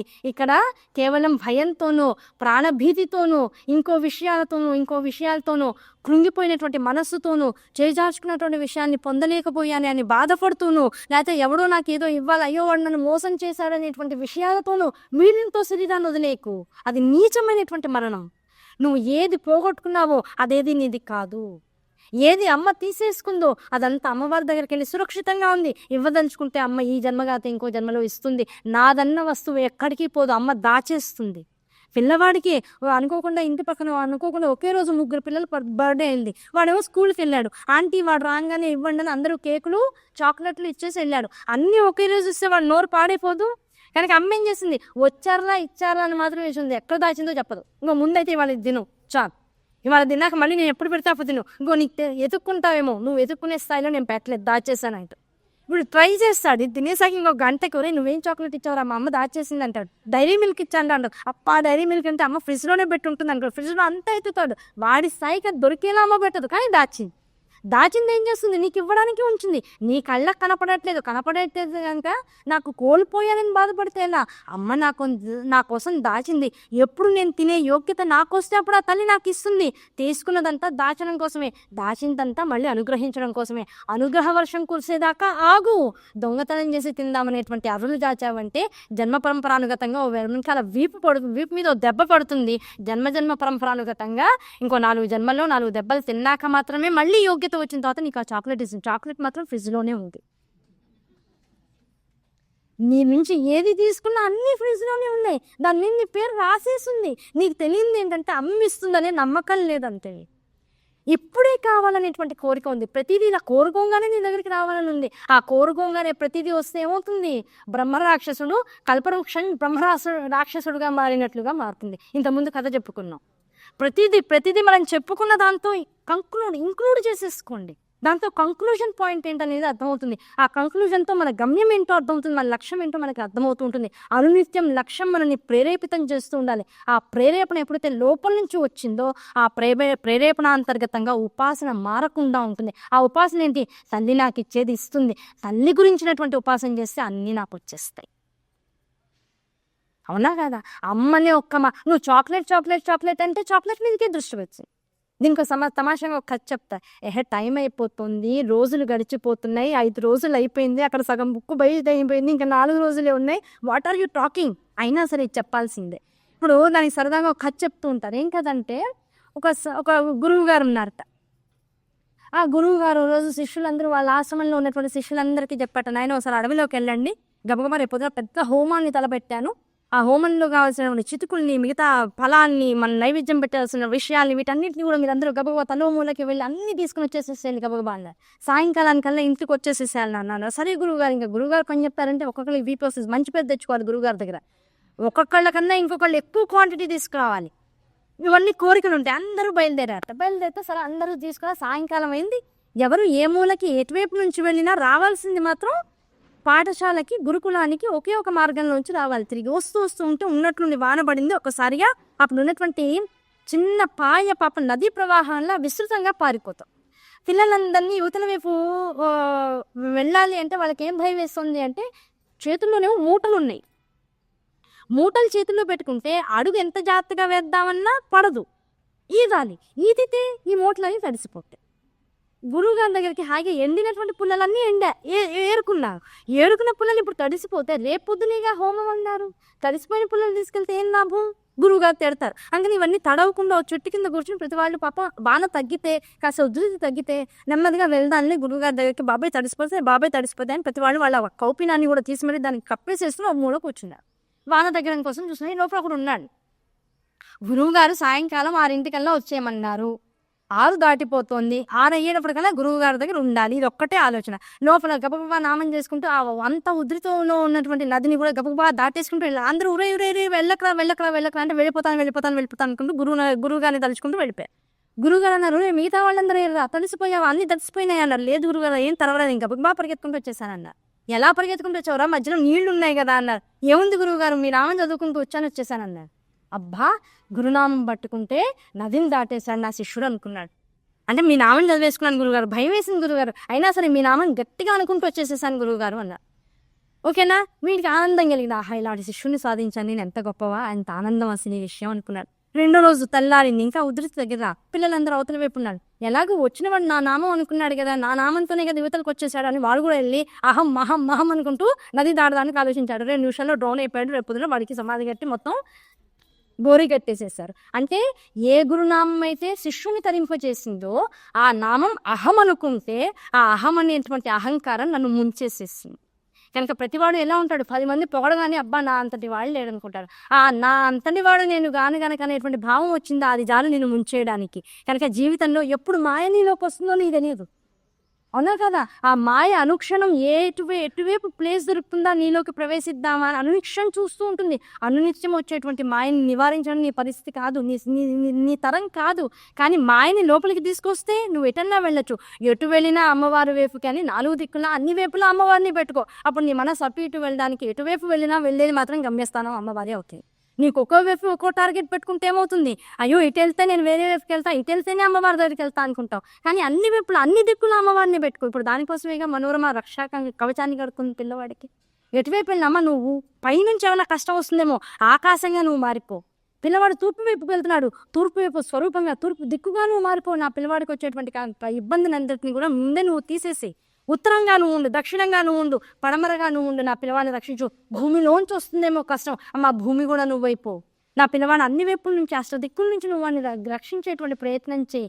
ఈ వేగంలో కష్టం ఉందేమో, లేకపోతే వాడు పీల్చేటువంటి ఊపిరిలో ఎక్కడన్నా తేడా వస్తుందేమో, వాడి ఊపిరి నువ్వుగా, వాళ్ళు ఉండేటువంటి ఆత్మస్వరూపం నువ్వుగా, ప్రాణాధార శక్తి నువ్వుగా, అన్ని అమ్మ నువ్వైపో నువ్వైపో నువ్వైపో అని అమ్మవారిని ఆ కంకణంలోకి ఆవాహన చేసి పిల్లవాడికి రక్షా కంకణం కట్టింది. మొత్తం అంతా వాడిని రక్షించడానికి నువ్వు వాడిగా మారిపోతే ఇప్పుడు వాడిగా ఉన్నటువంటిదంతా ఏమిటి, అమ్మవారి, అవునా కదా. ఆ భావన, నేను అహం విభావయద్ భవాని అనేటువంటి భావన ఎప్పుడైతే నాలోకి వస్తుందో, నువ్వు కంకణ ధరించినా ఒకటే, ఆ కంకణ స్వరూపంగా ఉన్నటువంటి అమ్మవారిని నిరంతరం నీలో ఉంచుకున్నా అదే అద్భుతమైనటువంటి రక్షా కంకణం అవుతుంది, అదే అద్భుతమైనటువంటి శ్రీచక్రం అవుతుంది. నువ్వు నిరంతరం నీలో ఉంచుకోవాల్సిందే నీ శ్రీచక్రాన్ని. ఆ శ్రీచక్రాన్ని నిరంతరం ఏం చేస్తున్నావు, మగవాళ్ళైనా ఆడవాళ్ళైనా నిరంతరం కుంకుమతో దానికి ఆరాధన చేస్తున్నావు. నువ్వు పెట్టుకునే బొట్టు నిన్ను ధరింపజేసుకోవడం కోసం కాదు, నీలో ఉన్నటువంటి నీ శరీర రూపంలో ఉన్నటువంటి అమ్మవారిని అర్చన చేసుకునేటువంటి విధానం. బొట్టు ఒకళ్ళని ఉద్ధరించడం కోసం పెట్టుకోకు, బొట్టు అమ్మవారికి ఉపాసన చేస్తున్నాను అనేటువంటి క్రమంతో పెట్టుకో. ఎక్కడ బొట్టు పెడుతున్నావో అది బిందు స్థానం గుర్తుపెట్టుకో. ఆ బైందవ స్థానంలోనే తల్లి నిరంతరం ఆశ్రయించి ఉంటుంది. ఆ బైందవ స్థానాన్ని ఆశ్రయించినటువంటి ఆ స్థానాన్ని నువ్వు ఆశ్రయించే ప్రయత్నం చేయి, అమ్మవారిగా మారే ప్రయత్నం చేయి. దానికోసం ఇన్ని కథలు. ఆ తల్లి తీసుకువెళ్ళి కొడుకుతో పాటు రథం ఎక్కేసేసింది. ఆ రథంతో పాటు టైం ఎంతైనా ఆ రథంతో పాటు ఏమైంది, పిల్లవాడు మనోవేగంతో తల్లి జగదంబిక ఇచ్చినటువంటి రథం అదంతా కూడా. ఆ రథం మీద పిల్లవాడు ఎక్కాడు. అమ్మ ఏం చెప్పింది, ఇంకో 2-3 గంటల్లో వచ్చేసేవయ్యా, వీళ్ళంత తొందరగా వచ్చేసేయండి. ఆ తొందరగా అనేటువంటి పదం చదివాడు. ఆ తొందరగా గంటలో వెళ్ళిపోయారట కాశీక్షేత్రం. వెళ్ళిపోయి వడివడిగా వెళ్ళి ఏం చేశాడు, సుబాహు అనబడేటువంటి కాశీ రాజుని వెంటనే కబురు పెట్టి ఆయన్ని కలిశాడు. అయ్యా, నేను సుదర్శనుణ్ణి, భరద్వాజ మహర్షి ఆశ్రమం నుంచి వచ్చానని. అయ్యా, నువ్వేనా స్వామి, నువ్వేనా వచ్చావా, నీకోసమే వెయిట్ చేస్తున్నాను నాన్న, వస్తావో రాహో అని. వచ్చేసావు, చాలా ఆనందం. జామాత దశమక్క టెన్షన్ పెట్టేసావు నాయన. ఈ మాటే నా కూతురు ఒకరోజు ముందు చెప్పుంటే ఇంత టెన్షన్ ఉండేది కాదు. 4 బీపీ టాబ్లెట్లు వేసుకున్నా. ఇప్పటికీ వచ్చిన వాళ్ళల్లో నీకు తెలుసో తెలీదో నాకు తెలియదు, కానీ మీ చిన్నతాతగారు కూడా ఉన్నారు నాయన, నీ తమ్ముడు కూడా వచ్చారు. ఇప్పుడు ఏం జరుగుతుందనేది నాకు తెలీదు. ఏమన్నా సేనలు వచ్చాయా నీతో పాటు అని అడిగాను. సేన ఎక్కడుంది, రాజ్యమే లేదు, రాజుని కాదు, రాజ్యము లేక రాజుని కానప్పుడు నాతో సేన ఎక్కడి నుంచి వస్తుంది, ఒక్కడనే వచ్చాను మావయ్య గారు అన్నాడు. తెలివితే ఏం చెప్పాడు, ఒక్కడనే వచ్చాను మావయ్య గారే. ఇంకా మావయ్య గారు అన్నాక ఇంకేముంది, ఇంకా అయిపోయింది. ఆవిడేమో నేను మానసికంగా వివాహం చేసేసుకున్నానంది, ఈయనేమో పిలవడంతోనే మావయ్య గారు అన్నాడు. ఇంక వినవిధి బంధం తెలియకుండానే అక్కడ అయిపోయింది. అక్కడ ఇంకా సంతకాలు పెట్టడం, తాంబూలాలు ఇచ్చేసామిక అది అక్కడ ఎగ్జాక్ట్గా జరుగుతుంది అనమాట అందులో. కనుక ఆ విషయాన్ని గట్టిగా గమనించి ఏం చేశాడు నాయన, ఒక ఉన్నతమైనటువంటి రెస్ట్ హౌస్ ఇచ్చాను బాబు. మా అమ్మాయి అసలే చెప్పింది, మా ఆయన వస్తున్నాడు జాగ్రత్త, మంచి ఏసీ రూమ్ ఇమ్మంది, అసలే కాశీలో ఎండలు ఎక్కువ ఉంది కనుక మంచి రూమ్ ఏర్పాటు చేశాను నాయన, చక్కగా రూమ్లో రెస్ట్ తీసుకో, అమ్మగారికి కూడా రెస్ట్ ఇవ్వు, నేను తినడానికి పలహారాలు పంపిస్తాను, ఏదైనా మాట్లాడుకున్నప్పుడు మళ్ళీ కలుద్దాము, నువ్వు మాత్రం లోపలే ఉండి రూమ్లో. ఆయన మహిమేమిటి, ఏ యుద్ధాజిత్తు వాళ్ళని సంబంధించిన వాళ్ళు చూశారనుకో యుద్ధం ఇప్పుడే మొదలవుతుంది కనుక నువ్వు దాక్కొని ఆయన అన్నట్లుగా రూమ్లో పంపించాడు. ఈ లోపల చూడవలసిన వాళ్ళు చూడేస్తారు. చూసేసి ఏం చేశారు, అందరూ కలిసి చక్కగా బాల్ పార్టీ చేసుకుంటున్నారు. రాజులందరూ ఓ చోటు చేరారు కదా, రకరకాల రాజ్యాల్లో ఉన్నటువంటి రాజులందరూ ఓ చోటు చేరేసేసి హాయిగా వాళ్ళకు ఉన్నటువంటి సమయాన్ని కులాసా కబుర్లు చెప్పుకుంటూ నన్ను వరిస్తుందని ఎవరిని వరించినా ఏముందిలే, మళ్ళీ ఇంకో 4 స్వయంవరాలు జరుగుతాయి, అందరం ఒకళ్ళు ఇద్దరు ముగ్గురు ఎంతమందినైనా క్షత్రియ ధర్మంలో చేసుకోవచ్చు కనుక ఇది కాతే ఇంకో అనుకుని వాళ్ళందరూ మాట్లాడుకుంటున్నారు. అంటే నీచమైనటువంటి భావనలో ఉన్నటువంటి వాళ్ళకి ఉత్తమమైన వస్తువు దొరకదు. ప్రతి విషయాంతర్గతంగా ఒక సూత్రం ఉంటుంది అందులో, గుళిక. ఆ గుళికను తీసుకునే ప్రయత్నం చేయాలి. ఈ గుళికలన్నీ కలిసి చివరికి లోకానతీత లలిత తేన చోచ్యతే. ఈ గుళికలన్నీ రాశీభూతంగా తీసుకుని ఒక చోట వేసుకుంటే అవన్నీ కలిపితే లలితాంబికా స్వరూపం దర్శనమవుతూ ఉంటుంది. కనుక ఆ తల్లిని అనుభవంలోకి తెచ్చుకోవడం కోసం ఇవన్నీ చెప్తూ వచ్చారు. చూడవలసిన వాళ్ళు చూసేసి వెంటనే అందరూ మాట్లాడుకుంటున్నటువంటి రూమ్లోకి వెళ్ళి, ఇప్పుడే మేము సుదర్శనులు లాంటి వాళ్ళని చూసొచ్చాం, సుదర్శనుల్ని చూసామని చెప్పట్లా, సుదర్శనులు లాంటి వాళ్ళు వచ్చేసి ఆల్రెడీ ఇక్కడ కాశీరాజు కూడా వాళ్ళకి ఒక రూమ్ ఇచ్చేసి రాజమర్యాదలతో రూమ్లో పెట్టేశాడని తెలిసింది విషయం. పైగా వాళ్ళ అమ్మాయి ఏది కోరి వరించినటువంటి వాట, ఇంకా మనందరం ఎక్కడ ఎందుకున్నాం ఇక్కడ అన్నారు. అదుకో వినవలసిన వాళ్ళు విన్నారు. ఎవరు వినవలసిన వాళ్ళు? యుధాజి విన్నాడు. వెంటనే అదిగో అసలు సుదర్శనుడిని ఎందుకు పిలిచాడు, అసలు వాడికి ఏమైనా రాజ్యం ఉందా, వాడు క్షత్రియుడా, అసలు ఏముందని పిలిచాడు అంటే మన అందరినీ అవమానించడమే కదా అన్న. అవును నిజమే, మనందరినీ అవమానించడమే. అందరూ బాగా తాగున్నారు. ఉండేటప్పటికి ఏమైపోయింది, అదిగో మనల్ని మోసం చేశాడని అందరూ కత్తులు తీసేటప్పటికి ఈ లోపల పాపం కేరళ రాజ్యానికి సంబంధించిన రాజు ఒక ఆయన ఉన్నాడు, ఆయన మంచివాడు. ఆయన అన్నాడు, ఎందుకు అందరూ అలా రెచ్చిపోతున్నారు, మీరు ఒక విషయం చెప్తున్నారు, ఒకటి సుదర్శనుడు వచ్చాడని. ఆ సుదర్శనుడిని ఏ యుధాజిత్ అయితే ఇక్కడ ఉన్నాడో ఆ యుధాజిత్ మోసం చేస్తే కాదు ఏమీ లేనివాడు అయ్యాడు. ఎవరికి తెలియదు ఆ విషయాలు, మనలో కలిసిపోయాడు కనుక మనల్ని మనం అవమానించుకోకూడదని ఎన్ని తప్పులు దాచుకున్నా సరే తప్పే ఒప్పే.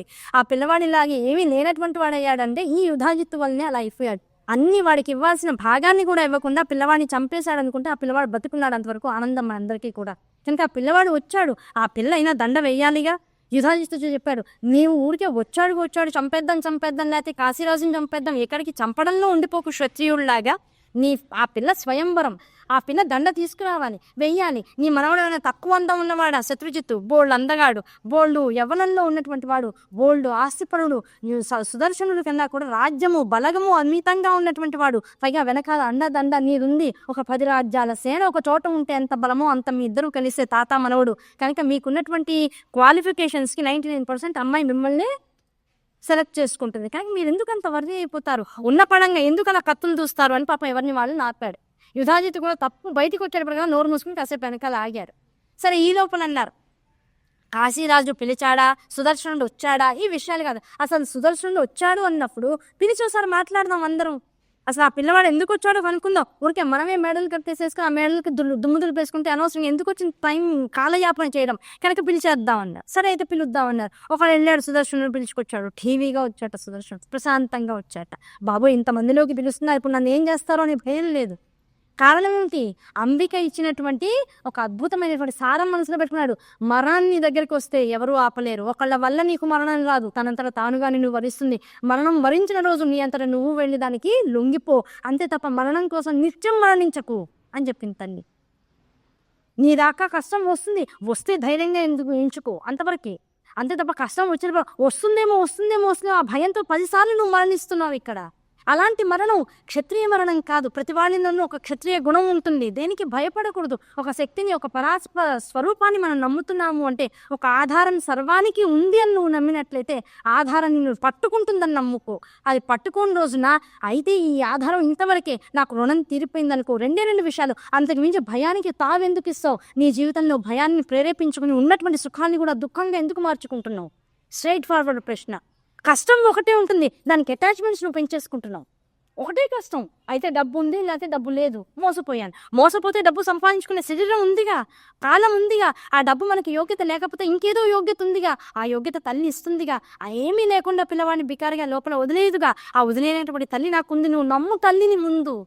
నమ్మితే తల్లి అనుగ్రహం ఆటోమేటిక్గా వస్తుంది. నీకోసం అన్ని దాచింది.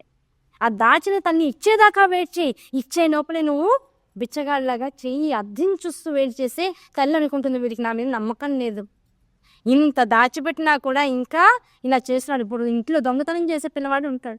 తల్లి అంటుంది, ఎవరే నాయన నీకోసమేరా, మొత్తం నువ్వు ఎందుకు దొంగతనం? అది వాడి లక్షణం.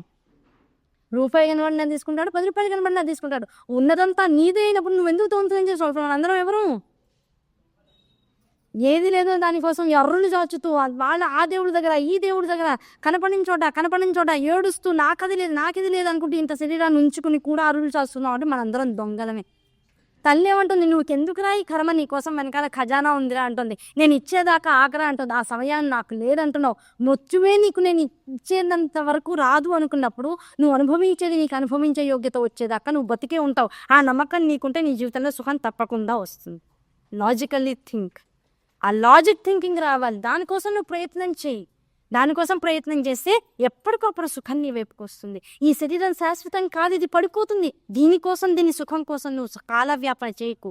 కాలయాపన చేయకుండా దీని లోపల ఉన్నటువంటి తత్వాన్ని ముందుకు తీసుకెళ్లే ప్రయత్నం చేయి. శరీరం నిత్యం కాదు, ఇది పడిపోతుంది. దీనికోసం నువ్వు నీ కన్నీళ్ళను వేస్ట్ చేసుకోకు, దీనికోసం నువ్వు ఏడవకు. అది నికృష్టమైనటువంటి స్థితి రాది. నీకు బ్రహ్మ పదార్థాన్ని ఉంచాను, అన్నీ కోసేసి ముక్కలన్నీ తీసేసి జ్యూస్ చేసేసి దాన్ని మిల్క్ షేక్ చేసి మామిడి పళ్ళు వచ్చే రోజులో తల్లి ఫ్రిడ్జ్లో చల్లగా అట్టి పెట్టింది. నువ్వేమో వదిలేసిన టెంకలన్నీ చీకుతూ అబ్బా మామిడి పళ్ళు బాగుంది అంటున్నావు. అది తీసుకెళ్ళి అందులో పడేసినా ఒకటే, భూమిలో పడేసినా రేపు పొద్దునకల్లా కుళ్ళిపోతుంది. నువ్వు కుళ్ళిపోయే దాని గురించి ఎందుకు కంగారు పడుతున్నావు? లోపల దాచింది రసోపేతమైనటువంటి బ్రహ్మతత్వాన్ని. ఆ బ్రహ్మతత్వం గ్లాసుల్లో పోసిస్తోంది. స్వీకరించి బ్రహ్మరసాన్ని అనుభవించు. ఇప్పుడు మనం ఎంత తప్పులు చేస్తున్నాం రోజు. తప్పులన్నిటినీ తప్పని ఒప్పుకుంటే ఉన్నంతలో దెబ్బ పడకుండా ఉంటే తల్లి అనుకుంటుంది, పోనీ చాలాసేపు వెయిట్ చేశాడు, అడుగుదామని నోరు వచ్చి కూడా మళ్ళీ ఇదంతా విన్నాక అడగడం మానేశాడు, అడగకుండానే ఇచ్చేద్దాంలే అనుకుంటుంది. కనుక దేవీ భావతం వినే లోపల ఎవరికి ఏ కోరిక తినాలో ఆ కోరిక తల్లి మనస్సుల్లోకి వెళ్ళి ఆవిడే సర్వము గ్రహించి ఇచ్చేయాలని మనస్ఫూర్తిగా కోరుకుంటూ ఇంకో 4 రోజుల్లో ఉన్నటువంటి ప్రపంచానికి ఇవాళకి ఈ పూటకి స్వస్తి చెప్తూ ఆ తల్లి అవకాశాన్ని అనుగ్రహాన్ని ఈ దేవీ భావత సంపూర్ణంగా వినగలిగేటువంటి అదృష్టాన్ని మనందరికీ కూడా అనుగ్రహించాలని మనసవాచ కర్మణ ఆ తల్లి పాదాలని మనసులో సుస్థిరం చేసుకుని ఆ పాదాలకి నమస్కరించుకుంటూ స్వస్తి ప్రజాభ్య ప్రపాలయంతాం న్యాయేన మార్గేణ మహిం మహిషాః గోబ్రాహ్మణేభ్య శుభమస్తు నిత్యం లోకా సమస్తాః సుఖినో భవంతు స్వస్తి ఉత్తిష్ట ఆరామ.